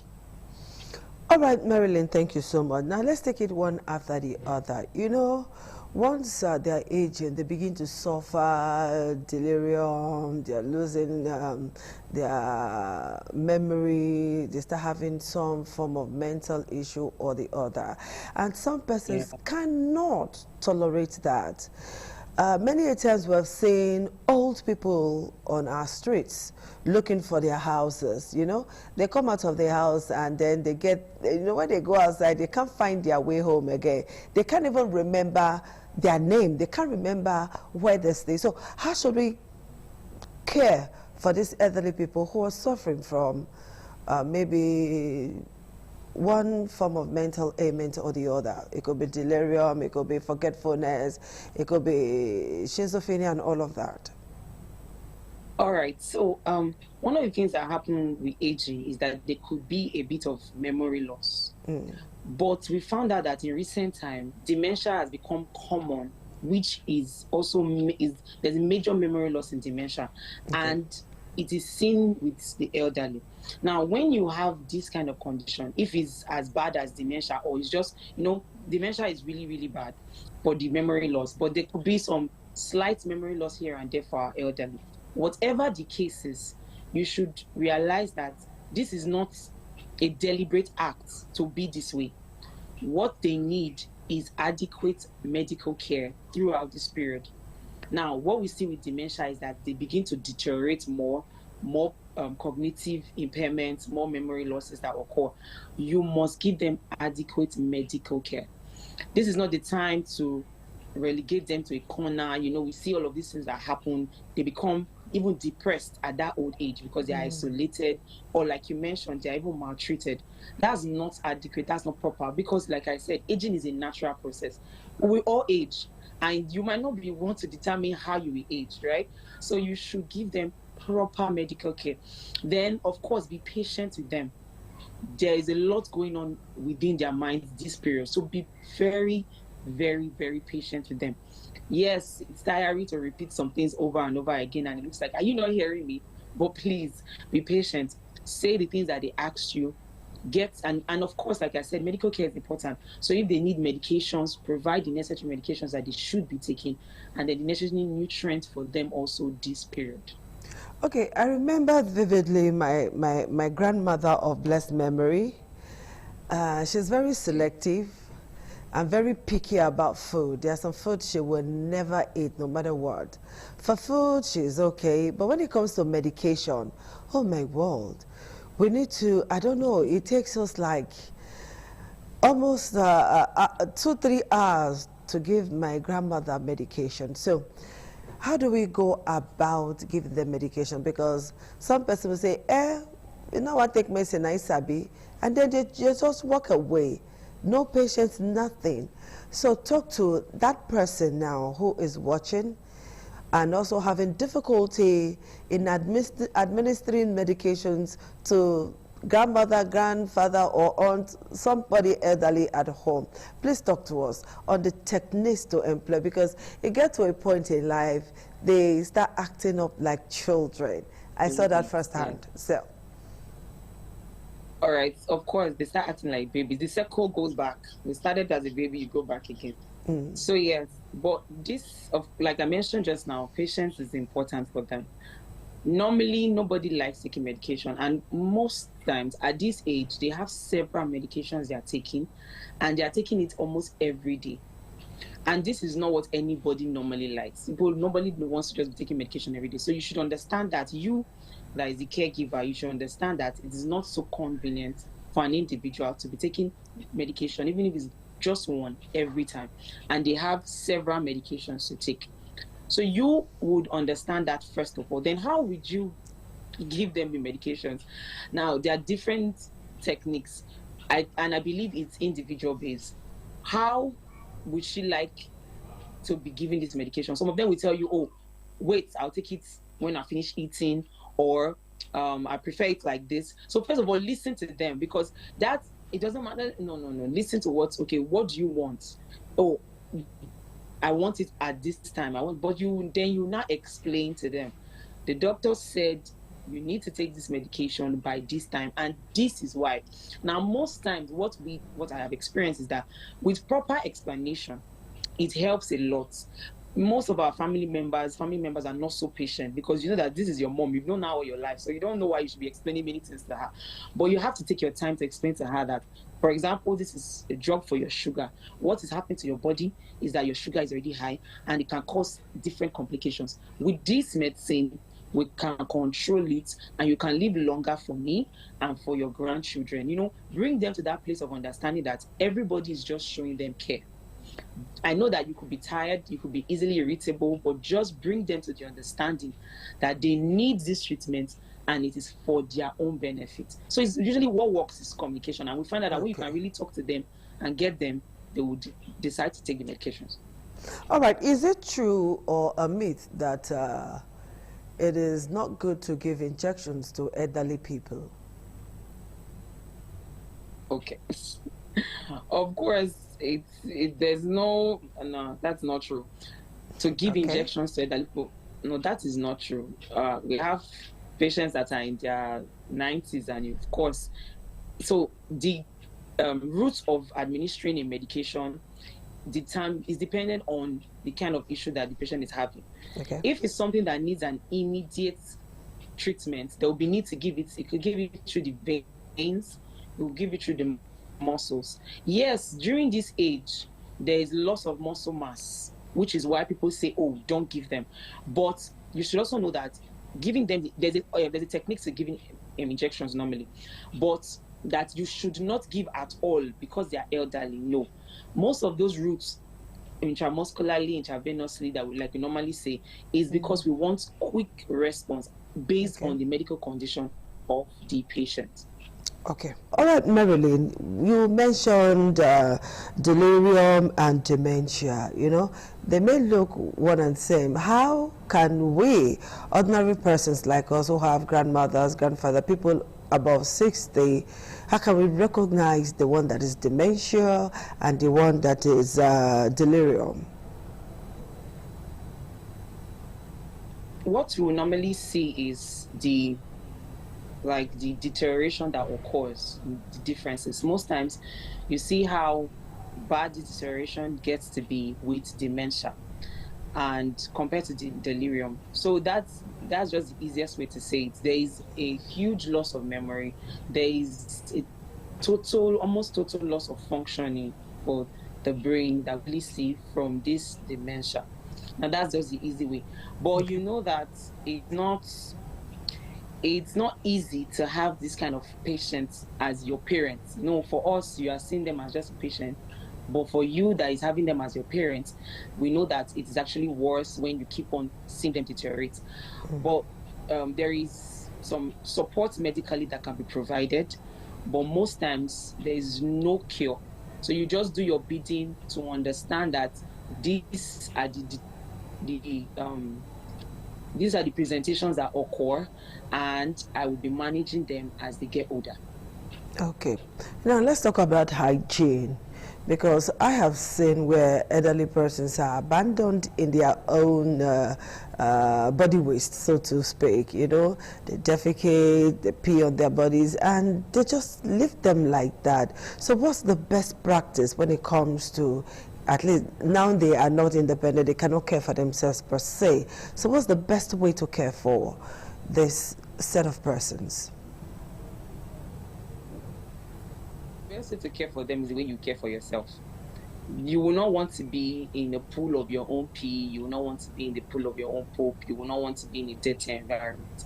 So if you would not like to be in that kind of environment, then there is no reason why you should leave them in that environment. Yes, some of them have medical conditions that make these things occur so often. But just like you know that there's nothing comfortable about being in dirt, you cannot also leave them in dirt. So as much as possible, clean, tidy, as regular as you should, as regular as you can. Of course, there's room for some support, like you have Pampers that you can also put on them so that they don't soil everywhere, or before you come, maybe you went somewhere, you come back, then you can just, just like babies, actually. Just like you will care for a baby, that's how you will care for them. You will bathe them, you will feed them, you will clothe them, you will clean them up. Like I said earlier, the circle goes back again. All right, something usually happens to the skin, the skin begin to deteriorate and all of that. Is there some kind of moisturizer to make them look better? Okay. If you can afford moisturizers, that's fine. But you can also just help them with their diets. So what they eat this period is important. Like what kind of food should they be eating this period at that age? Fruits. more fruits, more vegetables. Of course, one thing that happens during this period is that they have loss of appetite too. So they will not want to eat much. So you make sure that the small quantity that you're giving is highly nutritious. So they are having more vegetables in their meals, more fruits, more citrus fruits. You know, we see all these skincare products and we see there's vitamin C in them and you see there's vitamin E. So those things that you find in fruit, like this, your oranges, normal fruits that you have, pineapple, apple, as long as they are also not diabetic, because when they are diabetic, you want to control their sugar. And sugar is also found in fruits. But more fruits, you can blend cucumber and some carrots and just give them. Okay, like smoothie.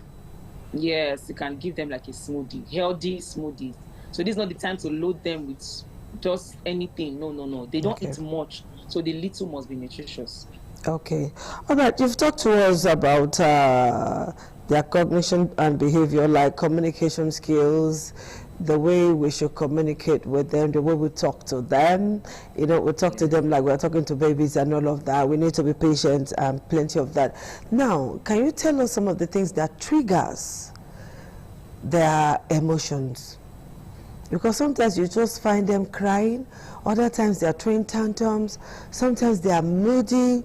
You know, what are those things that triggers all of those emotions in elderly persons? Okay, so from my own experience, the first thing that they don't like is not being listened to. Okay. Especially when they are telling you, like, not be listened. When you don't listen to what they are saying, not be listened to is the first thing that they don't like. So you try as much as possible to indulge them. Ask them, even for the regular things, would you like, if you want to prepare their meals, or would you like it with rice and vegetable? Would you like it with... So ask them questions, involve them in their own care. Don't just care for them like they are some outsider. No, involve them in their own care. Okay. And that's very, very important. All right. So as we round up now, what's the place of exercise in everything that you have talked to us about today on the need to care for elderly in our homes, in our society? All right. So one of the things that happen as we get older is that there is loss of bone mass. And there is loss of elasticity. So those things come normally with age. That's why you have arthritis and all of that. So what they need is, they don't need to register in a gym this period. They just need, they just need some slight but effective exercises. So we advise them to take walks. They can just walk around the compound, walk around the house, walk streets maybe in the evenings. Just take some strolls, 15 minutes, 20 minutes. Okay. All right, Marilyn, our time is up. This is where I say a huge thank you to you for finding time to be with me on today's show. Thank you so much. All right, people, this is it. What goes around comes around. If you're one of those persons that treats the elderly badly or maltreats them or do things you're not supposed to do, don't forget, you are going to age soon. And it's going to happen to you. So let's do our best possible to take care of them, okay? And let them have a good life, a healthy life, a decent life before they meet their maker. We'll see you again next week. Bye-bye.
Ẹgbẹ́júwà.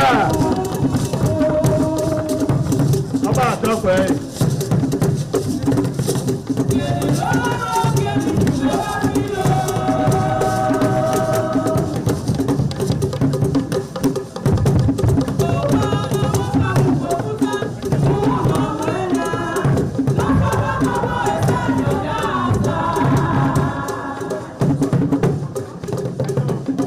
Ẹgbẹ́júwà. Ọba àtọ́pẹ́ yìí.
Oh, my son, my dear. You say, oh, my dear.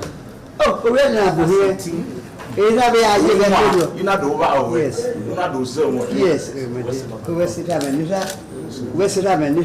Oh, it's not for me. Where's it? What's my dear? It's it.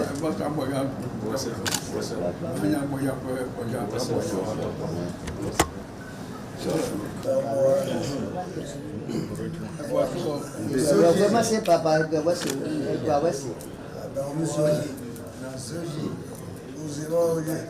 Ça m'a toqué.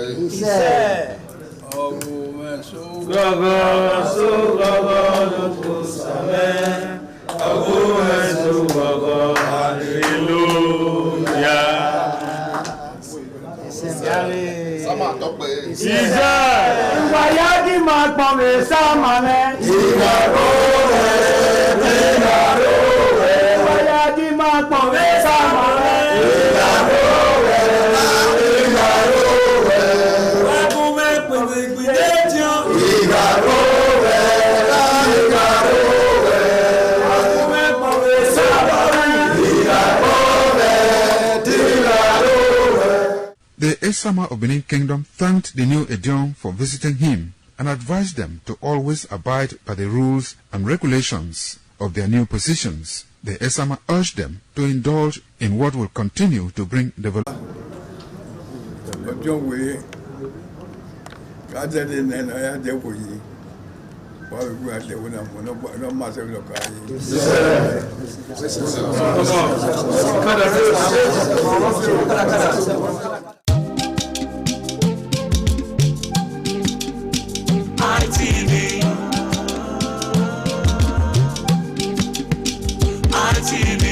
ITV, certainly the best.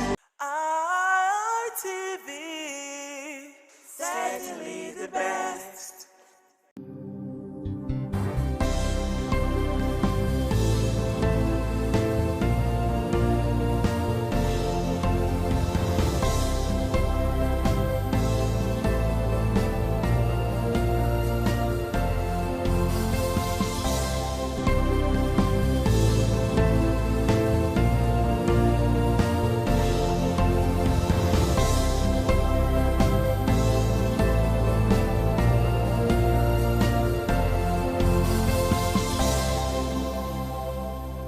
Hello, there is another exciting edition of the program News Review for this week. I'm Deborah Iviugbe from thanking you so much for joining us on the program News Review.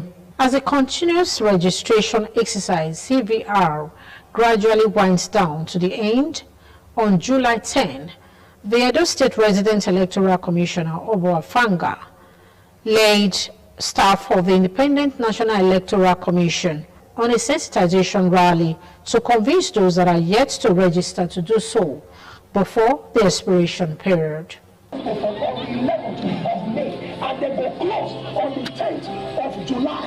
They know they collect money from your hand. The Edo State Resident Electoral Commissioner, Obo Afanga, leading other members of INEC to visit different markets in the metropolis, urging those that are yet to register in the ongoing continuous registration exercise to do so. Afanga used the opportunity to educate the market women and others on the importance of the registration and the need for them to participate in the exercise before July 10th. Okay, tell me, before that time, you don't register before at all.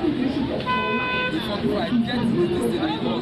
When you don't do this, you want to be there for the last time. Speaking after the exercise, the Edo State Resident Electoral Commissioner, Obo Afanga, said there was need for the sensitization rally so as to convince the people to make use of the opportunity to register. He said, though the exercise is for those that are yet to register, it will be good if they participate before it comes to an end on July 10th. Well, it's part of our sensitization of the people about the registration.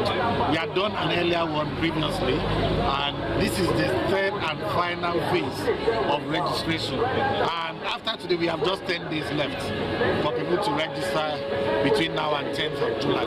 So we thought we should use this last opportunity to let people know. And as you see, some of the people we've met didn't have all the information. Some of them have decided they will go to register. We've met a few persons. We'll have 2 more weeks of 5 days each. The last day is 10th of July, so we have 10 days to go. The Edo State Rec, however, said the sensitization is a continuous process until the expiration of the CVRO exercise. From Benin, Fosa Wangwe, ITV News.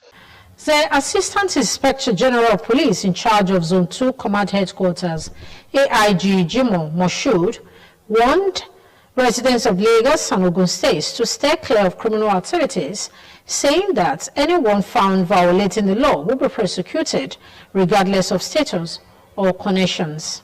The AIG gave the warning while briefing journalists and members of the civil society organizations on the achievements of the police command during the tenure as the Commissioner of Police in Lagos State. His Royal Majesty Ewaide II, Oba of Benin, John Wikondari, convened a crucial meeting with community heads known as Ojonwe and youth leaders known as Okaigele from communities across the Benin Kingdom to address the growing security challenges in Edo State and the country at large. The community leaders gathered at the Oba's Palace for the crucial meeting. The meeting focused on strategies for complementing government effort in combating insecurity, particularly crimes such as kidnapping, armed robbery, court-related violence, ritual killings, and other criminal activities threatening peace and development. Addressing the gathering, Oba Ewari II commended the youth leaders of the various communities, Okaigele, for honoring his invitation and urged them to remain committed to maintaining peace, order, and security within their respective communities. Yes, sir.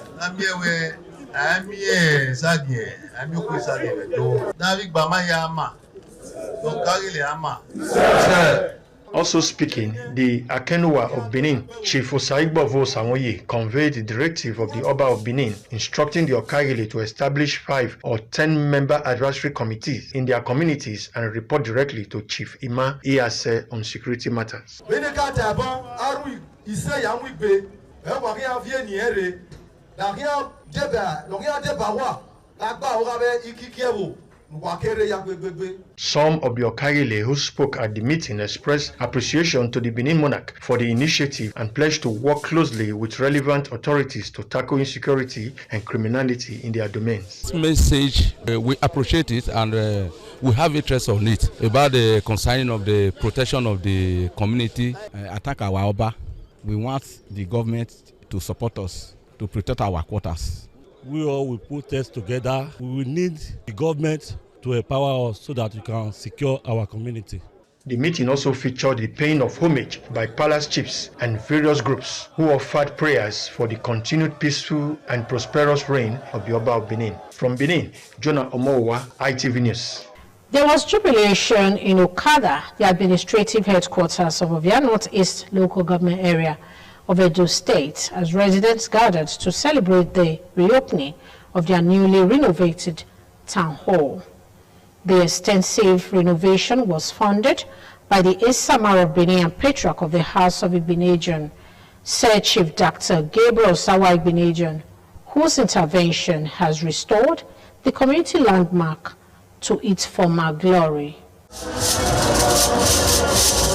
It was a moment of celebration as elders, women, youth, and other residents of Okada rolled out the drums to welcome the Esama of Benin, Sir Chief Dr. Gabriel Usawari Igbenedion. The occasion marked the official presentation of the newly refurbished Okada Town Hall, a facility originally built by the Esama several years ago, but which had gradually fallen into a state of disrepair. Following appeals from the community, the referred philanthropists provided the resources for its complete renovation, bringing renewed hope and pride to the people.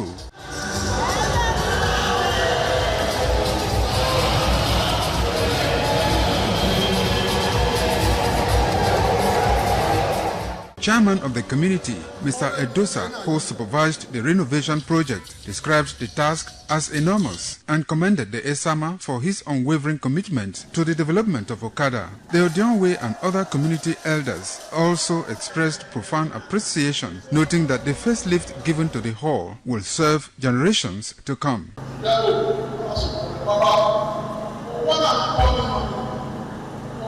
The house is now stronger and will last long. We came to inaugurate the hall which Esama has renovated for us. We are very happy. May God grant him long life. He came to repair Okada. May he live long. Responding, the Esama of Benin thanked the people for their warm reception and continued support over the years.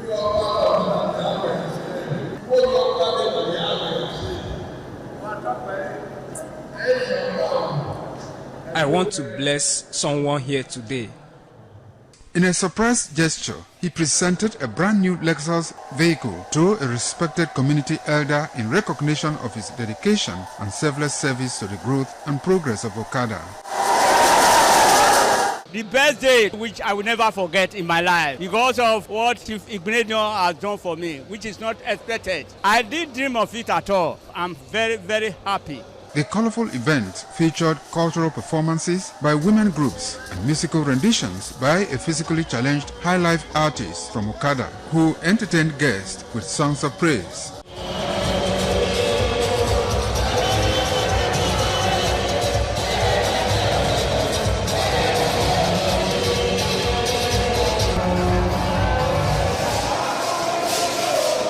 For the people of Okada, the renovated town hall stands not only as a symbol of community development, but also as another testament to the enduring generosity and legacy of the Esama of Benin. Pius Nsogo, ITV News.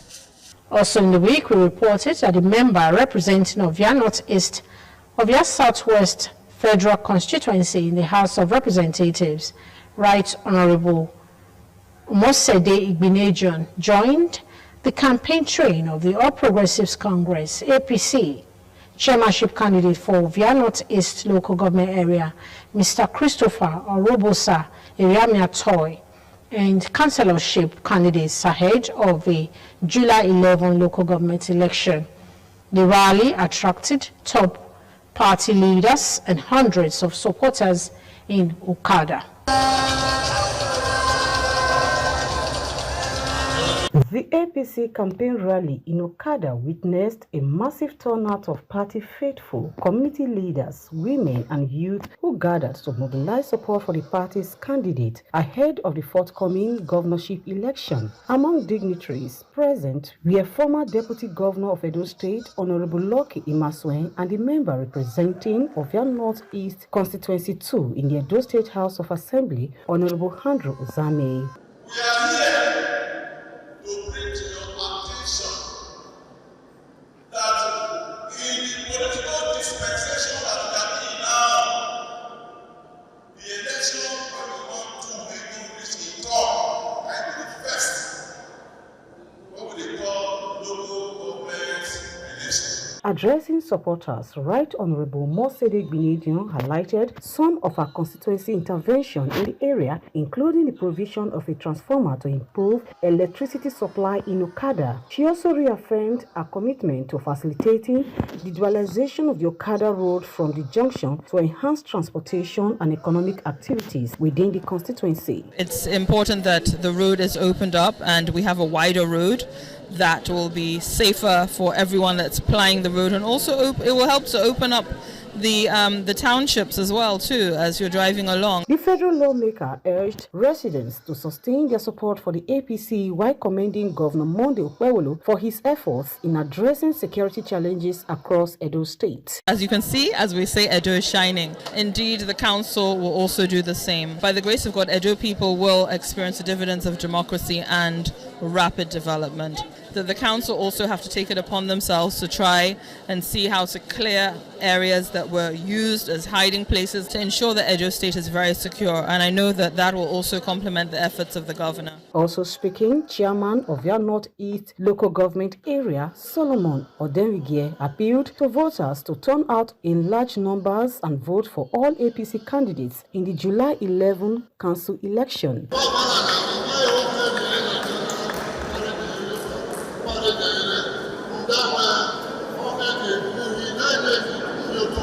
The APC chairmanship candidate, Christopher Eriamiatoy, alongside councillorship candidates, including Endurance Osawe, popularly known as Parasco, solicited the support of the electorate, promising responsive, inclusive, and people-oriented leadership if elected. From Ovia Northeast Local Government Area, Patience Osaogiwa, ITV News. Also in the week, we reported that residents and traders in a Go Market area of Benin City were thrown into panic on Thursday last week after an overhead high-tension power line burst into flames, leaving some persons injured and properties damaged.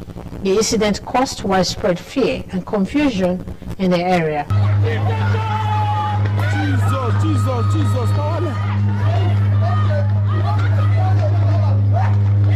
There was pandemonium in the Ego Market area as residents and traders camped for safety following a fire outbreak from an overhead high-tension power line. Eyewitnesses described the incident as shocking, saying the sudden blaze sparked panic across the neighborhood. They disclosed that some persons sustained injuries and were rushed to nearby hospitals for treatment. The affected residents appealed to the Edo State government and relevant authorities to urgently intervene and repair the damaged facilities to prevent a recurrence. So ever since then, the thing will make noise. So this morning, we just talk. Now we all hear sound like boom. So from then fire started to come outside to hear the shock. Because we affect the other power line for that side, affect this side. So cause shock, person will say that couple. So like now the person dey hospital. Up this morning, don't enter market. Now we just hear boom. I will just hear boom. Now we just shout. Oh, the next in a fire we just see for that place. So inside that place we just hear say before we say hey, this woman saw don't catch fire. Before we come there, they quench the store. So now what we just beg government, make they come help us for this go market. We are begging them now. So make they come help us come remove this thing so that make this continue as we want them again. One of the victims recounted hearing a loud explosion above her shop before flames erupted. She said she immediately fled the area to avoid being trapped in the inferno. And they come this morning, one year say something you make noise. The thing is fire, the power line self. If you even turn your camera, you go see where for court self. Now everybody run, they run, but then I might stop with this.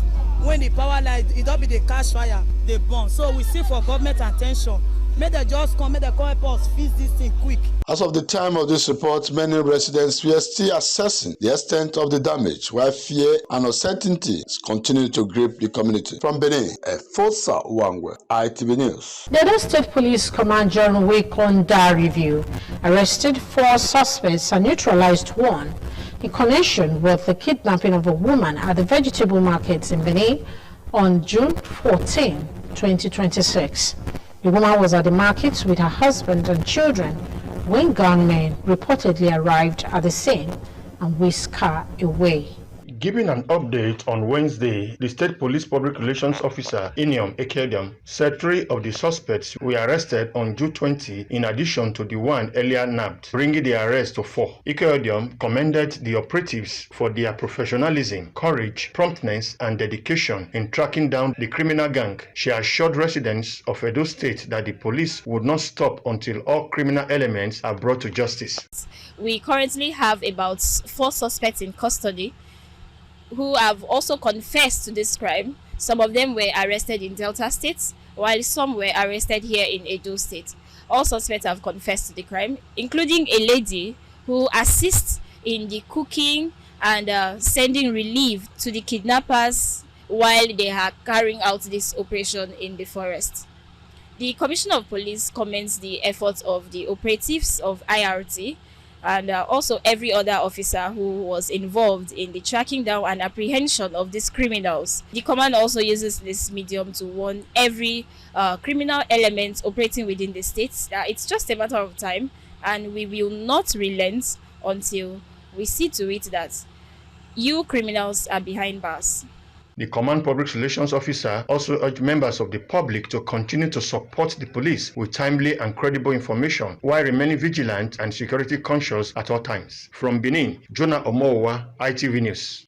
Residents along Siloko Road from Eweka to Ogida Barracks, as well as Ogwola and Akube Streets in Oliha Quarters, Benin City, John Wekonda called on Edo State government to urgently address the persistent flooding affecting their communities. The residents say blocked and poorly managed drainage channels are responsible for flooding, which recently submerged homes and damaged property worth millions of naira. Heavy rainfall has once again left a trail of destruction across parts of Benin City, with homes, filling stations, and business premises inundated by flood waters. A visit to the affected areas revealed drainage channels clogged with sand deposits, refuse, and overgrown weeds, restricting free flow of water storm and causing water to overflow into surrounding properties. Residents whose homes and businesses were affected lamented the loss of valuable property and the disruption of their daily economic activities. They appealed to Edo State government to immediately embark on the desetting of drains, channels, and clear all identified blockages to prevent a reoccurrence as the rainy season intensifies. The problem is that the gutter has filled up. Government need to help us because we are suffering. I've been here for the past 4 years now. I have not experienced it before. It was seriously devastating. All my materials, my documents, my system, my computers, everything was submerged in the water. I was able to raise some of my things up before it gets to the counter. Once rain fall, even station cannot save well. Motor not fit enter our shop to do. The erosion is too much for here. The residents also advocated the establishment of an environmental task force to ensure routine maintenance of drainage infrastructure and enforce compliance with proper waste disposal practices. Any small rain wey just fall now, we no go get peace. Now so we go stand for inside rain or inside water until both people wey dey throw away dirty, both shit and everything. Now so we go dey inside until e go dry. E no be like this before. The sand don overfull and the erosion dey pass sand come. Now so they carry am down to barrack side. The residents maintain that regular desilting of drains, improved environmental sanitation and stricter monitoring of waste disposal remain critical to tackling reoccurring flooding menace. From Benin, Patience Osaugiwa, ITV News. In case you're just joining us, the program is News Review. We're going a quick break. When we return, the program News Review will continue. Please do stay tuned.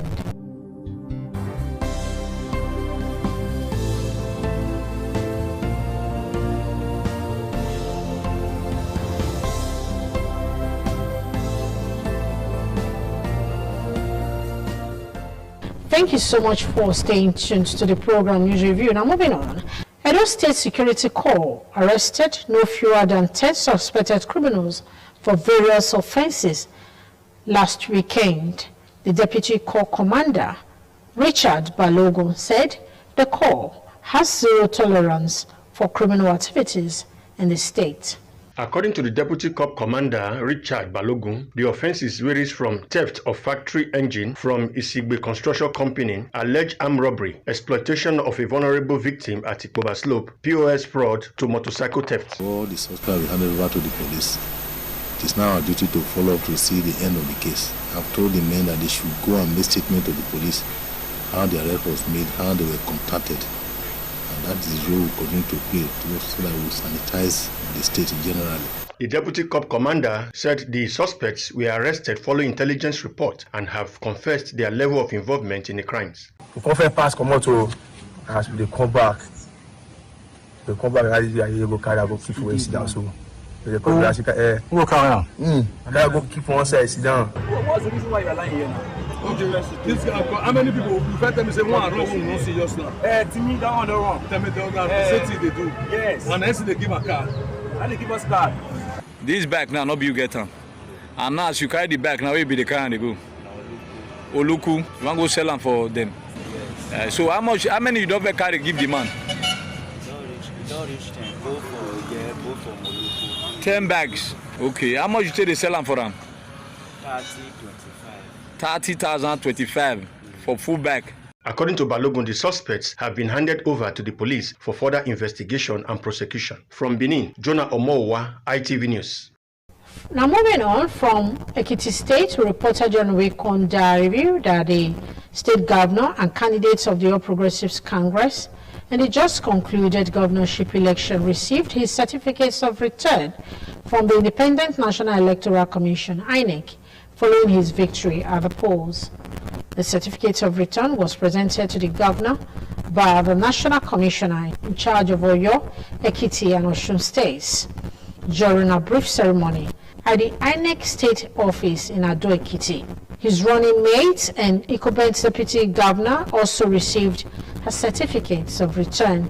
Speaking after the presentation, Governor Oyebanji thanked the people of Ekiti State for renewing his mandate, describing the outcome of the election as a clear endorsement of his administration's policies and programs.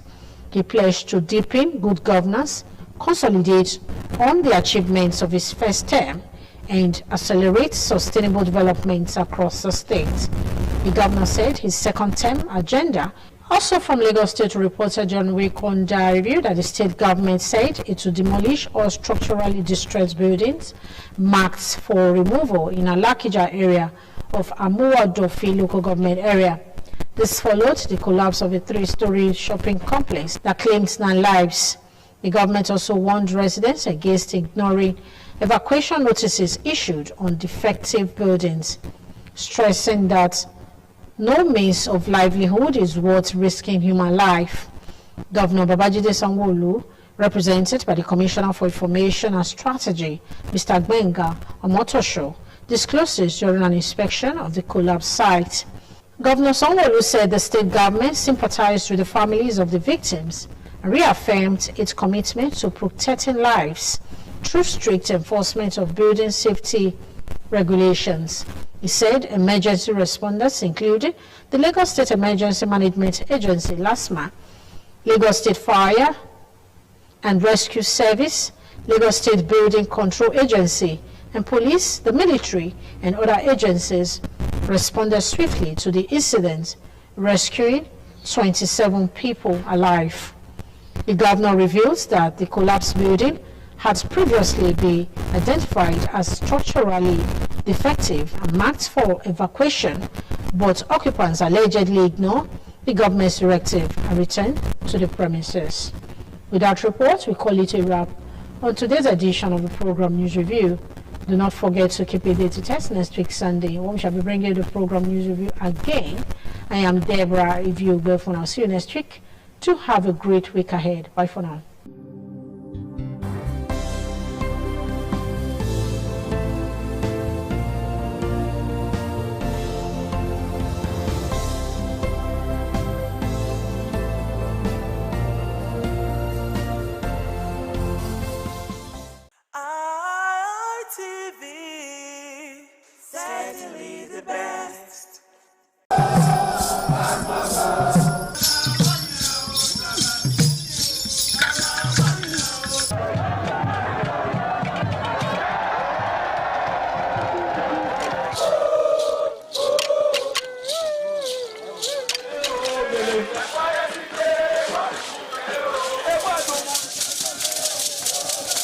The new Edion expressed excitement as he danced and rejoiced before the Esama of Benin, Sir Chief Dr. Gabriel Osawori Benedion, who also joined in the dance.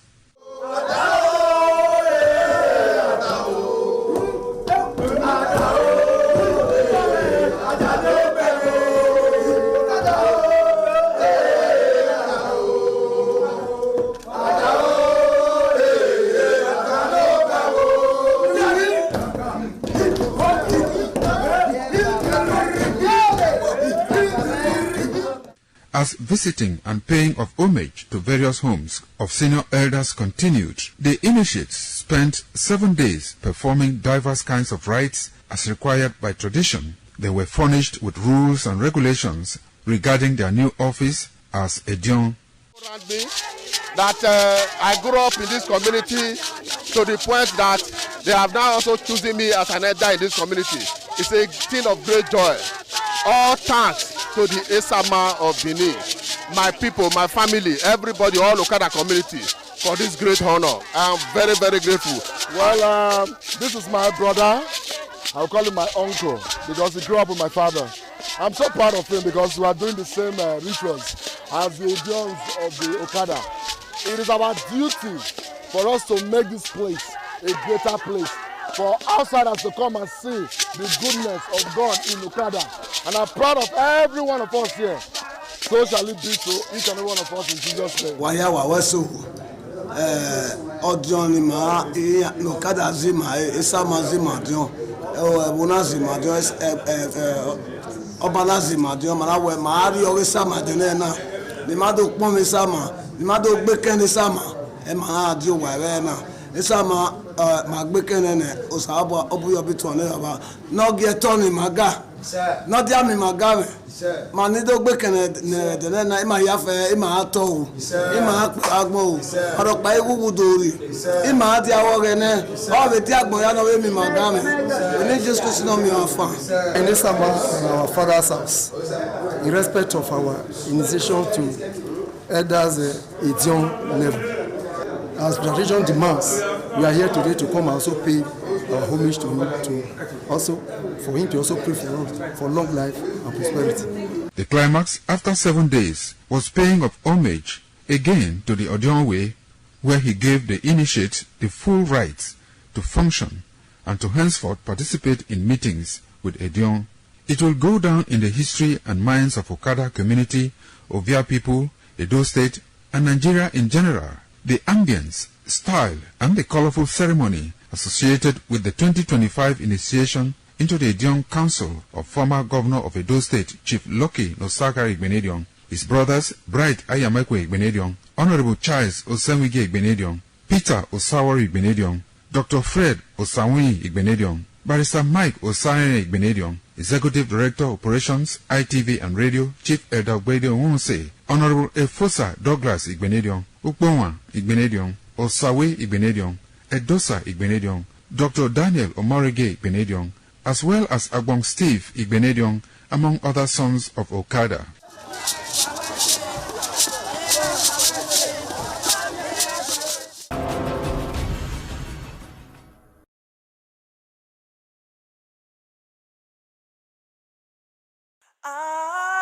ITV, certainly the best.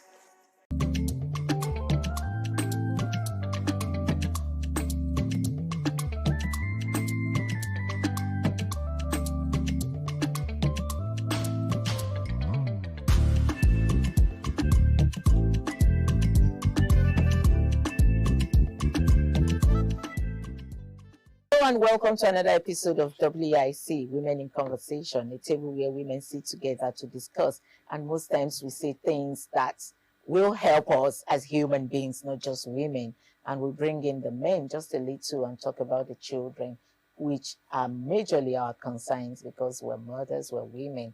Anyway, today on WIC, we're going to be looking at, should I say breadwinner or should I say marriage? We're going to be looking at breadwinner. Let me put it in that way, breadwinner. And we're also going to be looking at communication in marriage. And with me to do that on my right is Chisom. Barrister Chisom, you're welcome to the program. Thank you so much. And on my far right, I have Abby. Abby, welcome to the building. Thank you for having me. And then, of course, I have Toyin. Toyin that doesn't want to change her name. Toyin, welcome to the program. Thank you. Okay, so quickly, someone said something. Someone said she cancelled her wedding after finding out her husband-to-be is the breadwinner of 3 jobless sisters that have kids, and all 3 show no interest in looking for a job. The question is I'm just throwing the question to you all. Is that enough to call off your wedding plan? Let me start with you. It's a serious matter. It's a serious matter for real. Because she's going to the marriage thinking we want to start building a new family and take care of both parents or siblings. But this one already made responsibility has been packed, waiting for him or her before getting married. 3 jobless sisters with children. And they're not ready to get a job. They are not ready to get a job. That wife can never cope.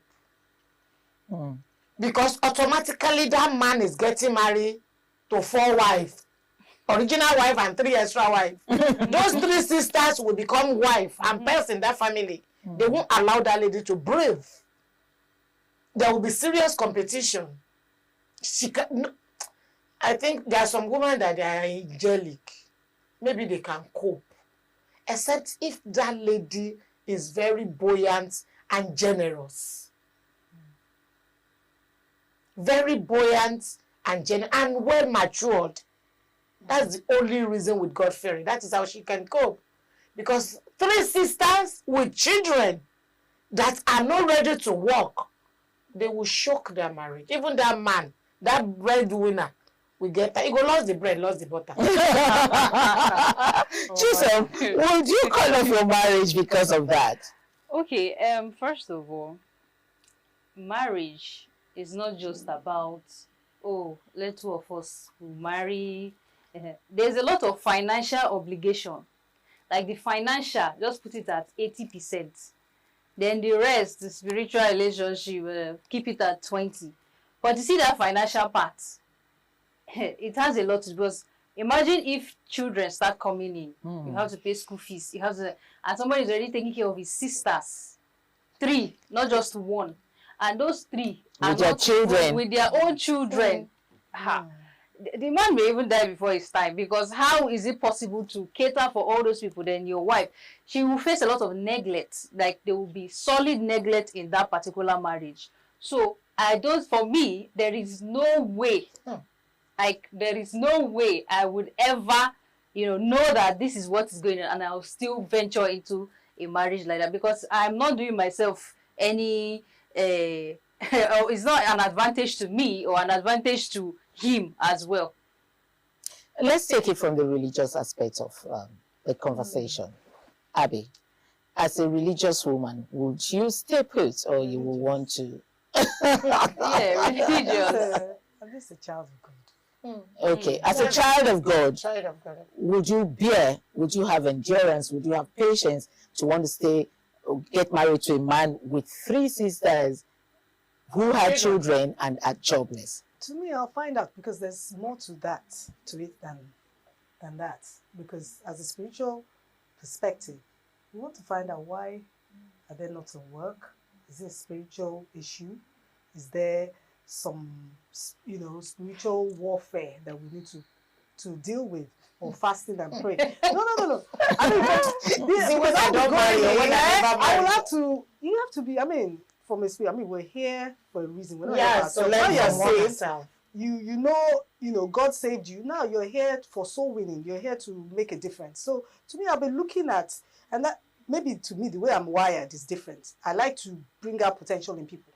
So I'll see. There must be something those 3 girls. I'll get them working. Yes, they are not ready. They are not ready. They will work. Abe is going to do the prayers and do the spiritual cleansing. They will work. If you are not disabled or you are deaf or blind, why will you not work? Do you understand? There's a way around it. It could be a spiritual thing. It could be that the brother has been spoiling them. And then they'll work. Okay, let me come back to you, to Tony. You heard what Abby said. Abby said she will get them working. Abby said she was going to dig, further down to find out if it's a spiritual attack. She was going to pray. She was going to fast and all that. Will you do that? What Sister Abby wants to do is a very good thing. But my prayer is, I pray they will not drain all our energy. That's just it. I have, in my own family, we have half brother, half sisters that have grown up before I can understand that they were actually half. My mom packed every one of us together. We have a particular aunt, half sister.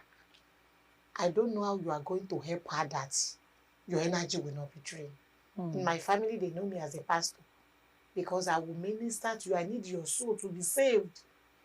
And I need you to not be lazy. Or auntie will drain you. There's nothing you can do. Support her with everything. She will drain you. She has a mentality that because you are blessed, you must be a blessing, automatic blessing to her. Because you are blessed, you have to take care of her own responsibility. How can you be praying for me to be blessed without praying for yourself to be blessed? Draining me. So that's why I say, I pray. What you have in mind is a good thing. Because the Bible says we are not two again, we are one. But there's some problem that you can actually prevent before happening. Since, assuming they said they are jobless with children, and looking for jobs, circumstances can make them, maybe some, they've lost their husband, maybe some, the circumstances of bringing the children, single parents, the third one, maybe something just happened. Would you pack it? That is a matter of time. But with the clothes that they are not ready to get the job, you cannot force an adult, my sister. They are not children again that you can still train and tame. The adult that has made up his mind that my brother is rich and I want to spend my brother's money, they always see that wife as an obstacle. Well, for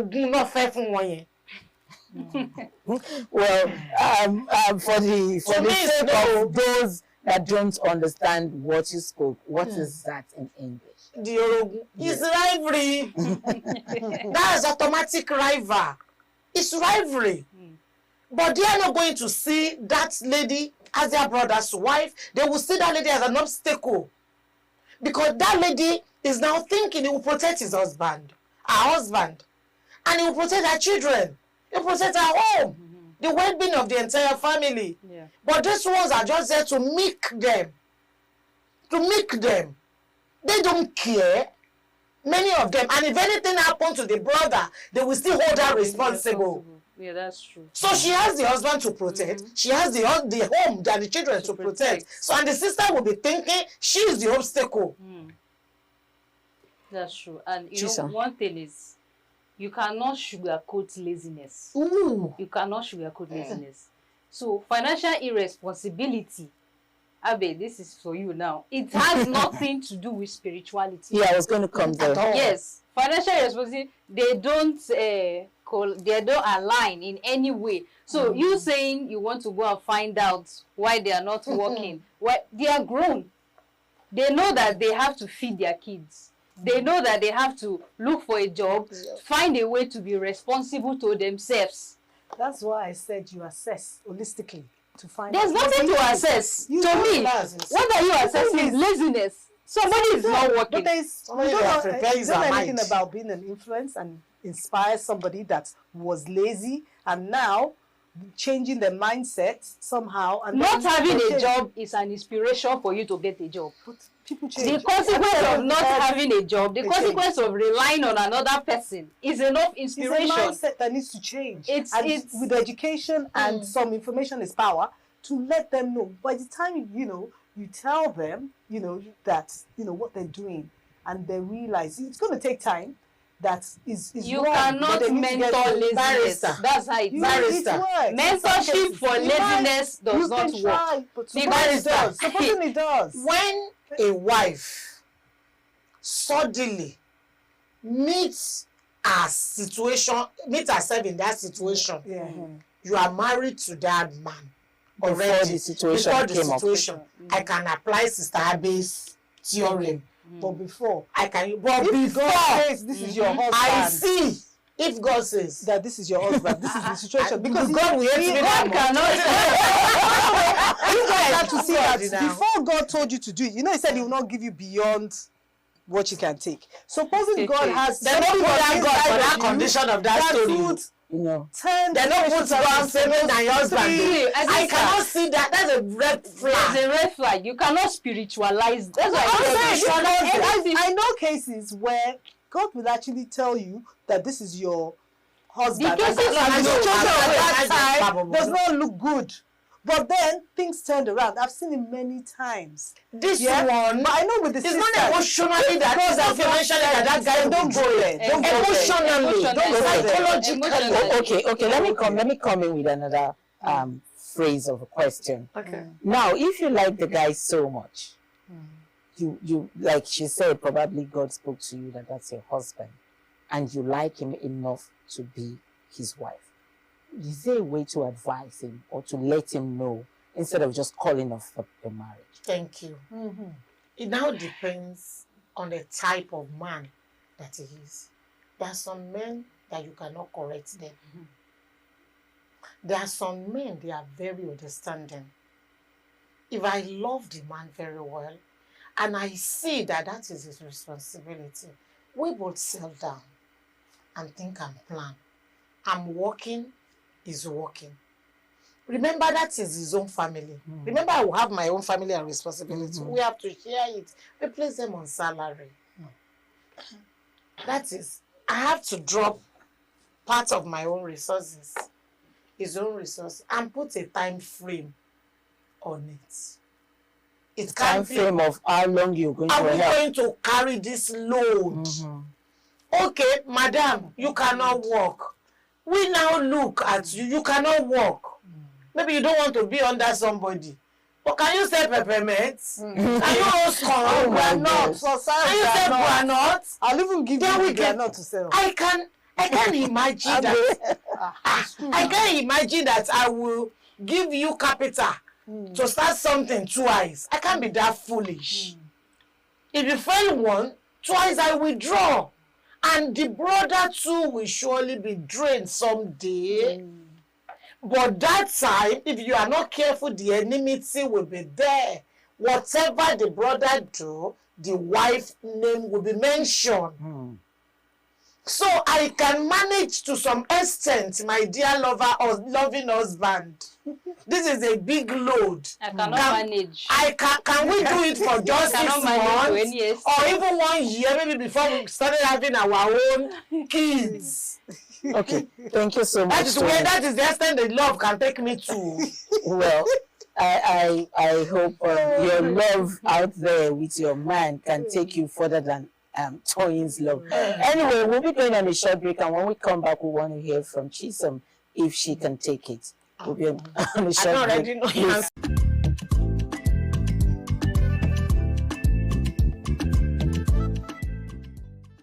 Still Women in Conversation. We're talking about breadwinner who has 3 sisters, who also has children that he's actually catering for, and they are not ready to work. They just want to depend and live off him. We're going to be looking at that because Chisom was to, give us her own opinion if she finds herself in such situation, what we should do. When we're going to talk about that, we're going to also talk about communication in marriage, and we'll look at communication in marriage after Chisom has discussed her own opinion. Chisom, please go ahead. Okay, so my standpoint is still, I can never find myself in such situation because the situation sounds permanent, and a permanent system like that, because they are dependent on that man, the three of them. They do not, in quotes, they are not ready to work. So you cannot pray laziness away. You cannot mentor laziness, in my own opinion. And that is just how it is. There is no how you can beat the urge to go and work from somebody. No matter how you try, it has to come from a self-acknowledgement, right? It has to come from a self-acknowledgement. So for me, I cannot venture into a silent contract that is permanent, because that is how it is. So when we speak about communication, you see that even when Toyin mentioned that, oh, you try to maybe talk to the man, see how it would, there's still a silent expectation that is coming, that you have to accept this now. They are family, they are family.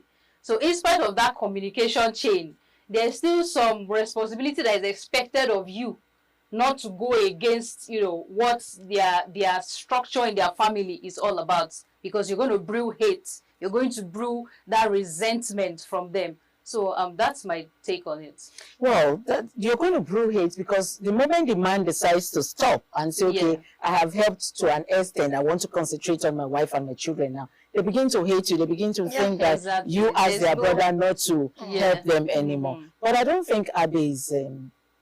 you know, is not that she's not understanding, but she's not seeing it from this angle. What's your angle?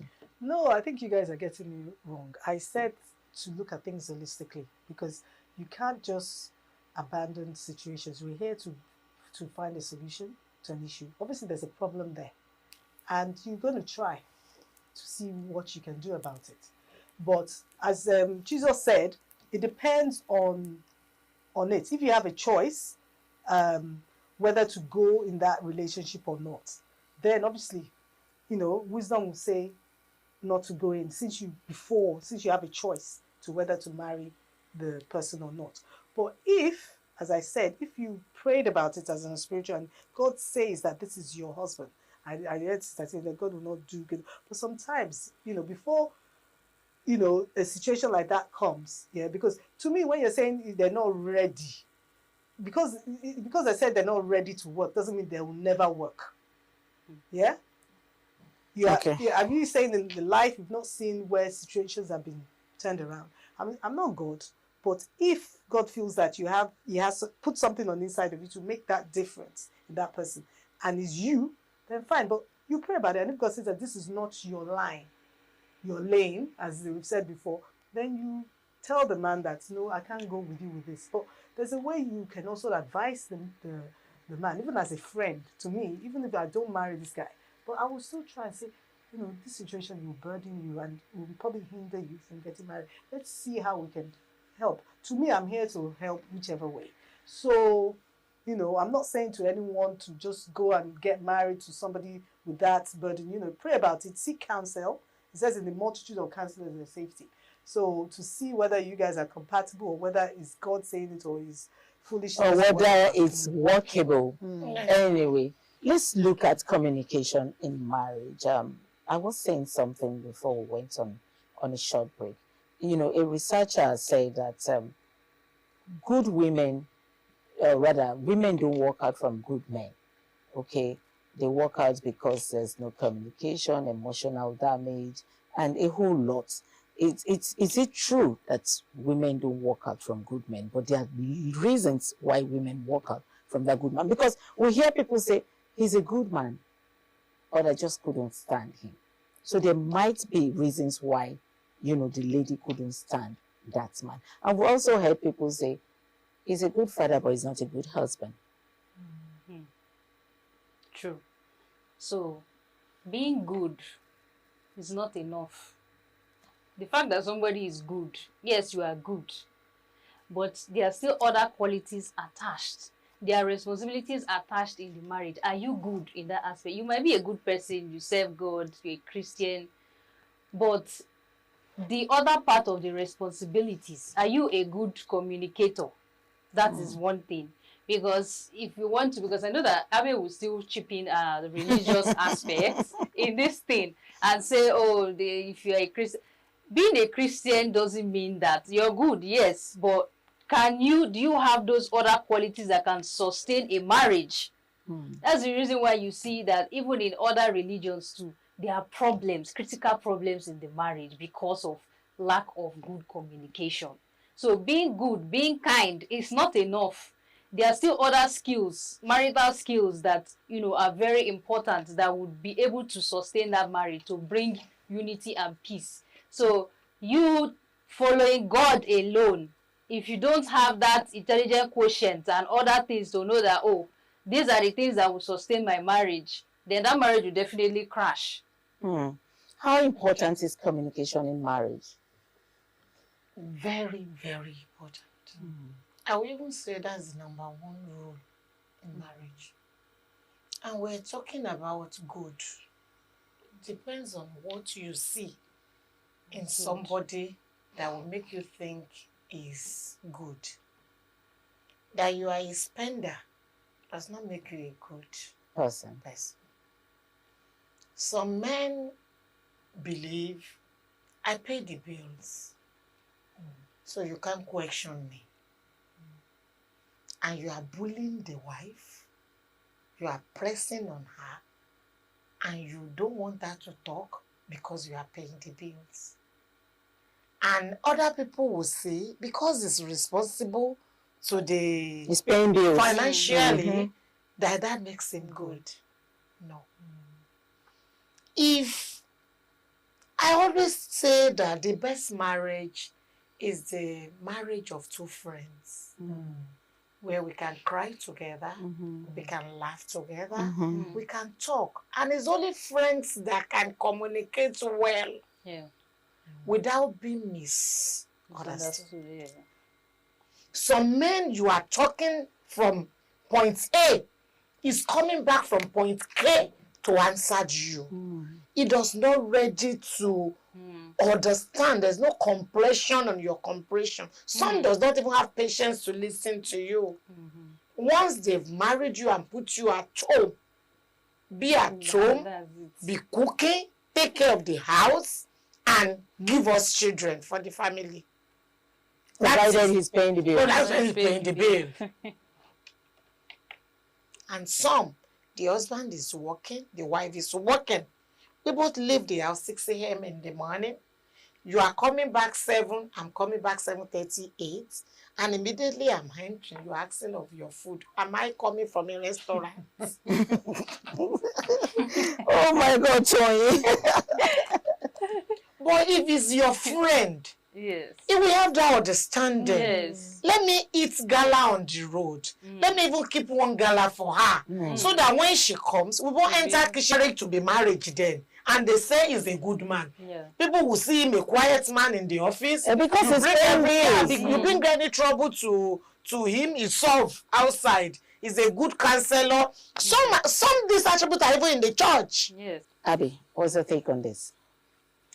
Yeah, I agree that communication is everything, is key. You need to communicate, because even from your own personal life, if you don't communicate, you will not understand why somebody did something. Sister, what God now say you should go to that kind of marriage? What God will say we should go to? If you've seen, I'm just putting a question, right? That even when you in a courtship, you've already seen the kind of man that he is, and God is saying go. If God says go, are you going to disobey God? Okay, let me come in here. How do you know God has said go or don't go? They say you have to cultivate your relationship with God. You know, the Holy Spirit will speak to you. There's, you know, at that level, you know how to hear from God. Okay. And then not only that, you need to also accountable. You need to submit it to leadership and say to them that this is what I'm feeling. What do you feel? And it says in the multitude of 3 witnesses, let it be established. So you go to one, you go to the, and if they're all saying no, and you're still thinking, God, you need to now go back. Is this really then, because sometimes you might be confused. But if you're somebody that you know when God speaks to you and he has worked for you, and the things you hear stories, say God said I should do this, it looks really risky, But then it worked out the other way around, because sometimes it's not. You said faith is the substance of things hoped for, the evidence of things not seen. Sometimes you're not seeing the full picture.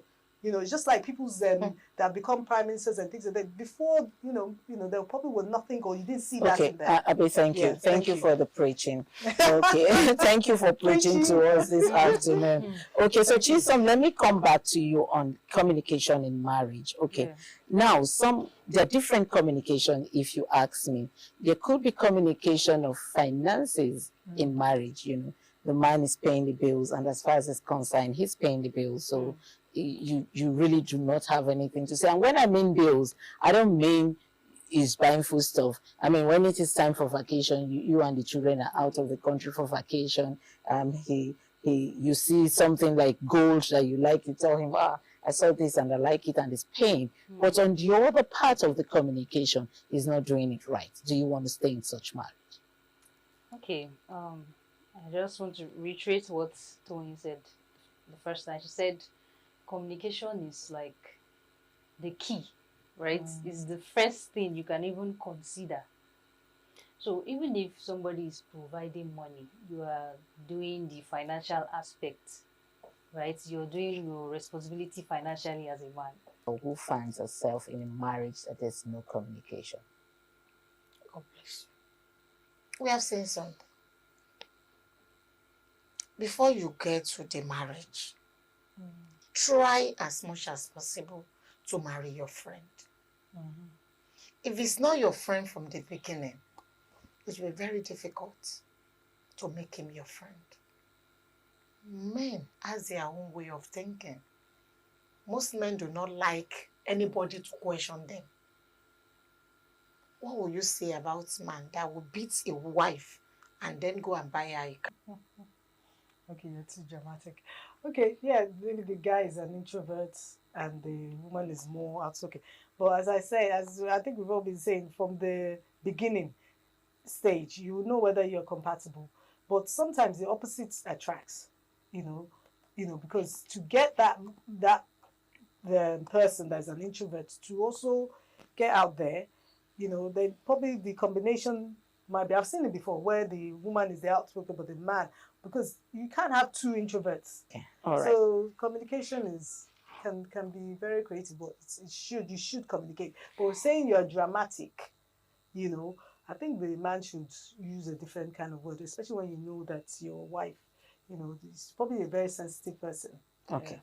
Thank you so much, Abi. Thank you, Tony, and thank you, Chisom, for being here today. We all heard from them. They have advised us on different way of communication with your partner. I hope you took that advice seriously, or, try to see if it will help you in your own relationship. Until we see you again, I am Patricia Uremu-Gabriels, and it's still Women in Conversation.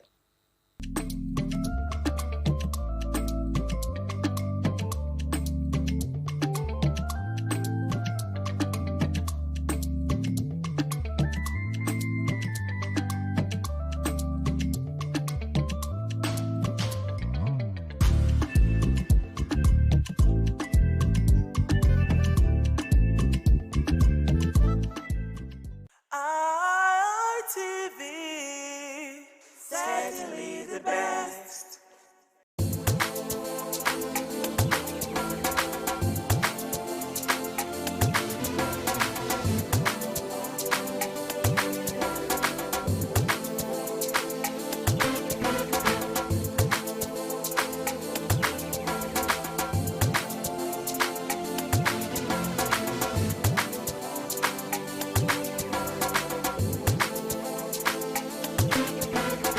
Welcome to Market Survey, your window guide to the pulse of trade here in Benin City. Public holidays often brings change to business activities across market, as trading patterns and customer turnout differs from regular working days. Many traders open their shops hoping to make sales, but the situation in several markets appears quieter than usual, with fewer customers seen moving around. At the same time, price of food commodity continue to attract concerns among consumers, particularly garri, which remains one of the most commonly consumed staple food in many Nigerian homes homes. In this market survey, we examined the current price of gari and the low turnout of customers recorded during the June 12 public holiday. A visit to the market shows a relatively calm trading environment compared to the usual busy atmosphere associated with market activities. While some traders displayed their goods and attended to few available customers, others sat waiting in anticipation of buyers. Many traders attribute the low turnout to the unavailability of funds, noting that the larger number of people chose to use the small they have to buy food items in their street instead of going to the market. Some traders say many customers prefer to shop ahead of time before the holiday begins. Others explain that transportation challenges and reduced movement may also contribute due to the decline in customer turnout during holidays. Despite the low number of customers, trading activities continued in section of the market where food items and household essentials were sold. One commodity attracting tension among buyers and sellers is gari. At the foodstuffs section of the market, traders say the price of gari has continued to fluctuate depending on the type, the quality,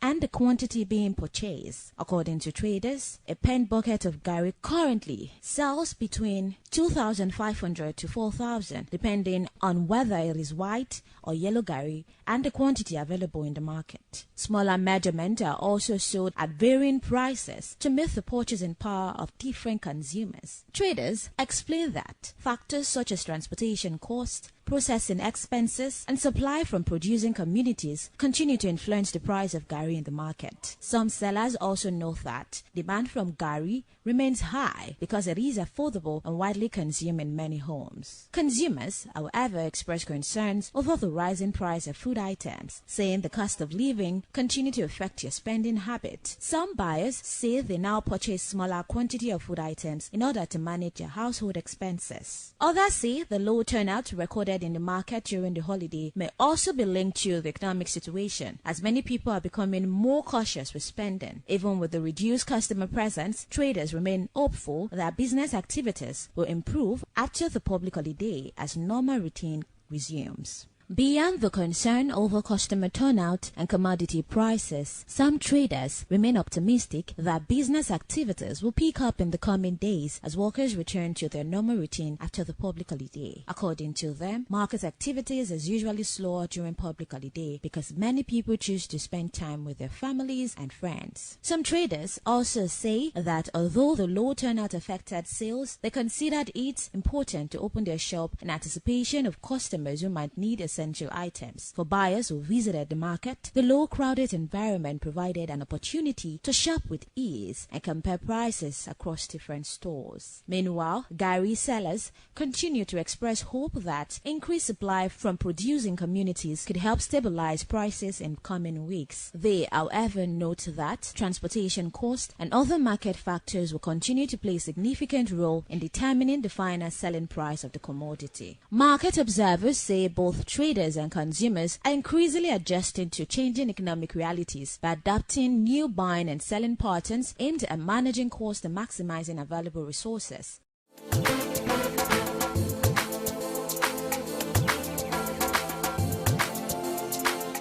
Welcome to Market Survey. On this edition of Market Survey, currently at Olia Market here in Benin City to get to know the current price of gari. I am Stephanie Notoriua. Stay tuned.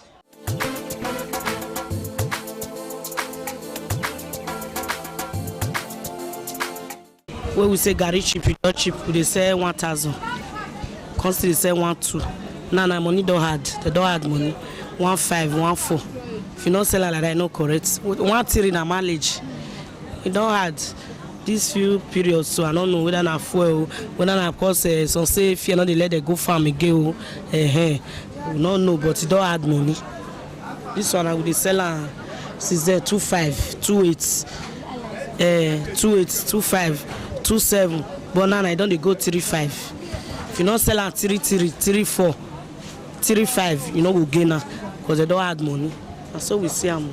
Now they affect now, they use oil now. Village people now, they still they buy things. They not go sell their own cheap money, they can't use money they buy there. So that is just it. They buy, now make if something affects as they do garden affect oil, they will still affect the. If fuel, it go still affect them. Because now more to the carry come for village, come they sell. So now you know. So this line, how much did they sell before? I tell you just now, I say 2.5. We got it for that. We they buy 13,000, 14, 15. We they sell 2.5. Even 15, we not sell 2.5. 50. We they sell 2.5. 2.8, 2.3. But now if you not sell at 3.5, if you sell at 3,000, you not go correct. If you not sell at 3.5, 3.2, 3.4, you not go correct. So not be our fault say we dey hard join. Now as we take buy we take sell. One bag we dey carry how much before? 800, 700, 500 sef. But now we dey carry 1.2. So they carry 1.5. Come. So now inside the day. If you not sell like that, you not go see anything. You say the price go come down for anytime soon. We pray so and everybody pray. Now everybody pray. I may come down. This Gary come down, oil come down, everything come down. Everybody go say as stay bad now. But if you go up now with the hard, not so you they carry the hard. If you take bad, so you take say. I'll come buy and cheap my call. I'll buy and dear my call sell and cheap. What make me? What carry me more for us? My transport now every day why they spend $1 for the car. At times 2,000, 2,3. Now tell they come here. At the end, what they say, I know no I'll tell sell. I might say see transport. So now so go with the airports. News way they go now so this one they bush all those people they cannot pass the they bush it affect us well. It affect us. People come carry farm for near backyard. Now they fear they let they do Gary come out. Now make an idea. Fear now they let they go village, go inside farm again. Fear. So now so make the airport so.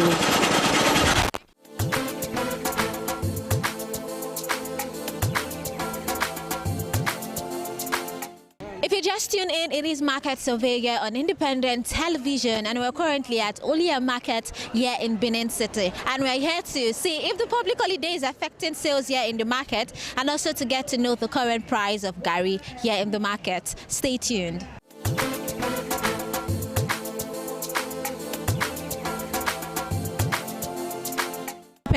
One, two.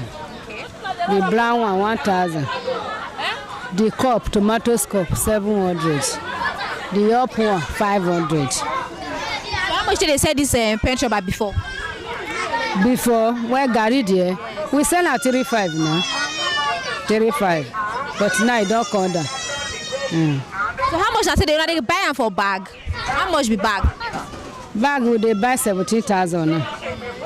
Before where would they sell 35? Would they buy 60,000? So now the thing don't cheap for market? It don't come down past before now. But as it cheap, so market day, people they come back? For we, not be the market you they see so. Market not day like that, and I manage with it.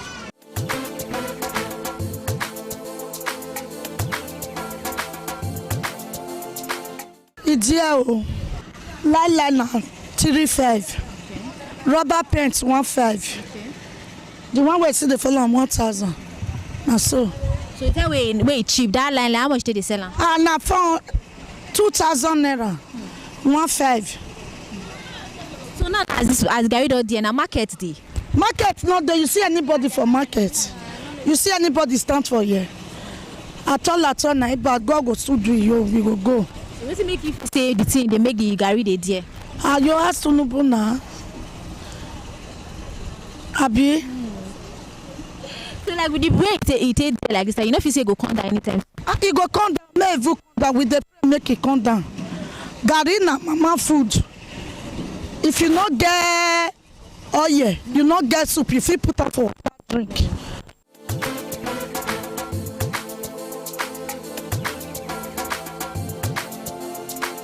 How the market? We thank God. How the market day? So customer day because the way everywhere you take this. Not just there, customer not there. Things too dear. When you go market, you carry money go market. You buy money, buy market come now. You go sit down, they look market. So the thing they affect us. Not only the market women, everybody, because everybody they eat when they break. So everybody they suffer.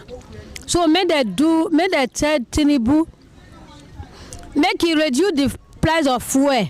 Now the price of fuel, now they make everything they go up every day. Because when we go market, they go say fuel not do. Could you imagine from here to Cocoa when we dey enter 300? I go market when I say I go market, I go Cocoa market. They carry me 3,000. Then come me back, me and my load, they carry me 4-5 because I buy load. So if you just complain, you say, you know they see fuel, they see fuel too dear. So they should tell our president that they should reduce the price of fuel so that everything will come down. Now say I see I'm on my sister.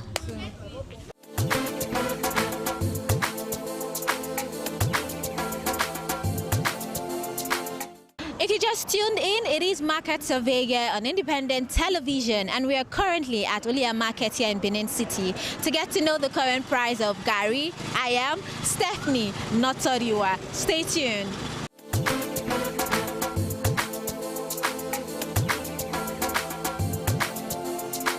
As activities gradually wind down from the day, traders remain hopeful that customer patronage will improve, bringing renewed business opportunities and increased sales. Findings from the market survey reveal that the low turnout of consumers in the market affecting the pace of business activities for many traders. The survey also shows that Gari prices continue to fluctuate due to factors such as transportation cost, supply, and processing expenses. As traders and consumers continue to adjust to economic realities, market activities remain influenced by both seasonal events and the changing prices of essential commodity. While traders hope for improved patronage in the days ahead, consumers remain concerned about the rising cost of essential commodity. As economic reality continues to shape buying and selling patterns, both traders and consumers are adjusting to the changing dynamics of the marketplace. The survey also underscores the importance of food commodity such as Gari, whose price continue to affect household budget and purchasing decision. For both traders and consumer,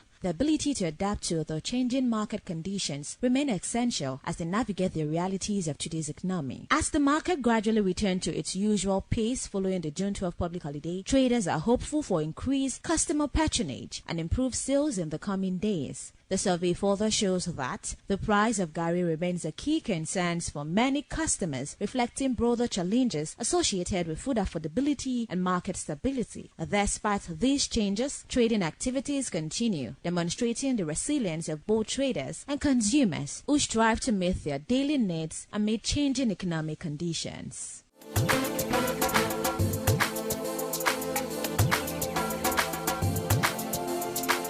And not to forget that, traders also point to the rising cost of fuel as one of the challenges affecting their businesses. According to them, higher fuel prices have increased transportation costs, making it more expensive to move goods from farms, warehouses, and distribution centers to the market. Some traders say they now spend more on logistics and other operational expenses, a situation they believe contributed to the rising prices of certain commodity, including Gari. Others explain that the increase in fuel prices has reduced their profit margins, forcing them to adjust prices in order to remain in business.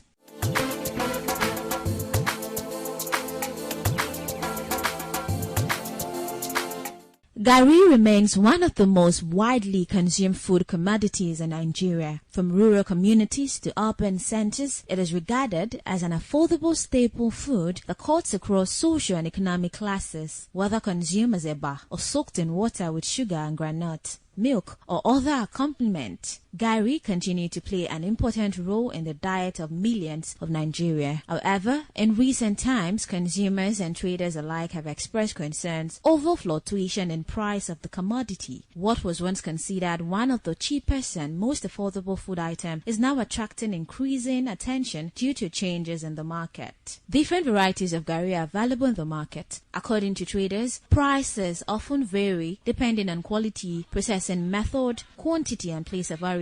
Market observation indicated that the cost of Gari differs from one seller to another. While some traders attribute the increase to supplier pricing, others say factors such as storage expenses and market demand also play a role. Beyond transportation, traders also point to processing costs as a contributing factor. Gari production involves several stages, including harvesting cassava, peeling, washing, grating, fermenting, sieving, frying, and packaging, and and transportation. Each stage attract costs that eventually influence the market price of the finished product. According to some traders, increase in labor cost and the price of processing materials have also affected the commodity. As stakeholders across the food supply chain seek ways to improve production and distribution, the hope remains that greater efficiency and reduced operational costs will contribute to more stable prices and improve access to essential food commodity. Gari may be a simple food item, but its price tells a larger story about production, transportation, trade, and everyday experience of millions of Nigerians.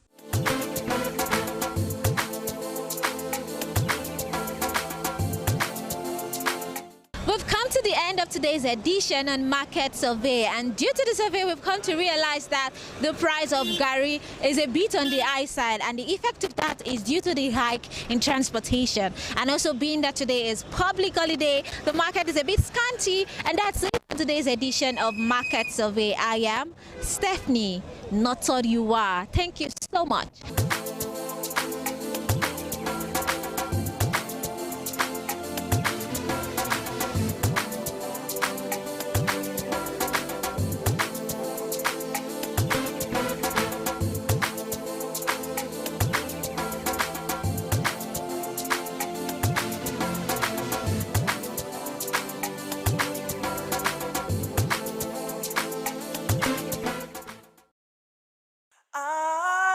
ITV, certainly the best.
ITV, certainly the best.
What does one do with a bunch of memories?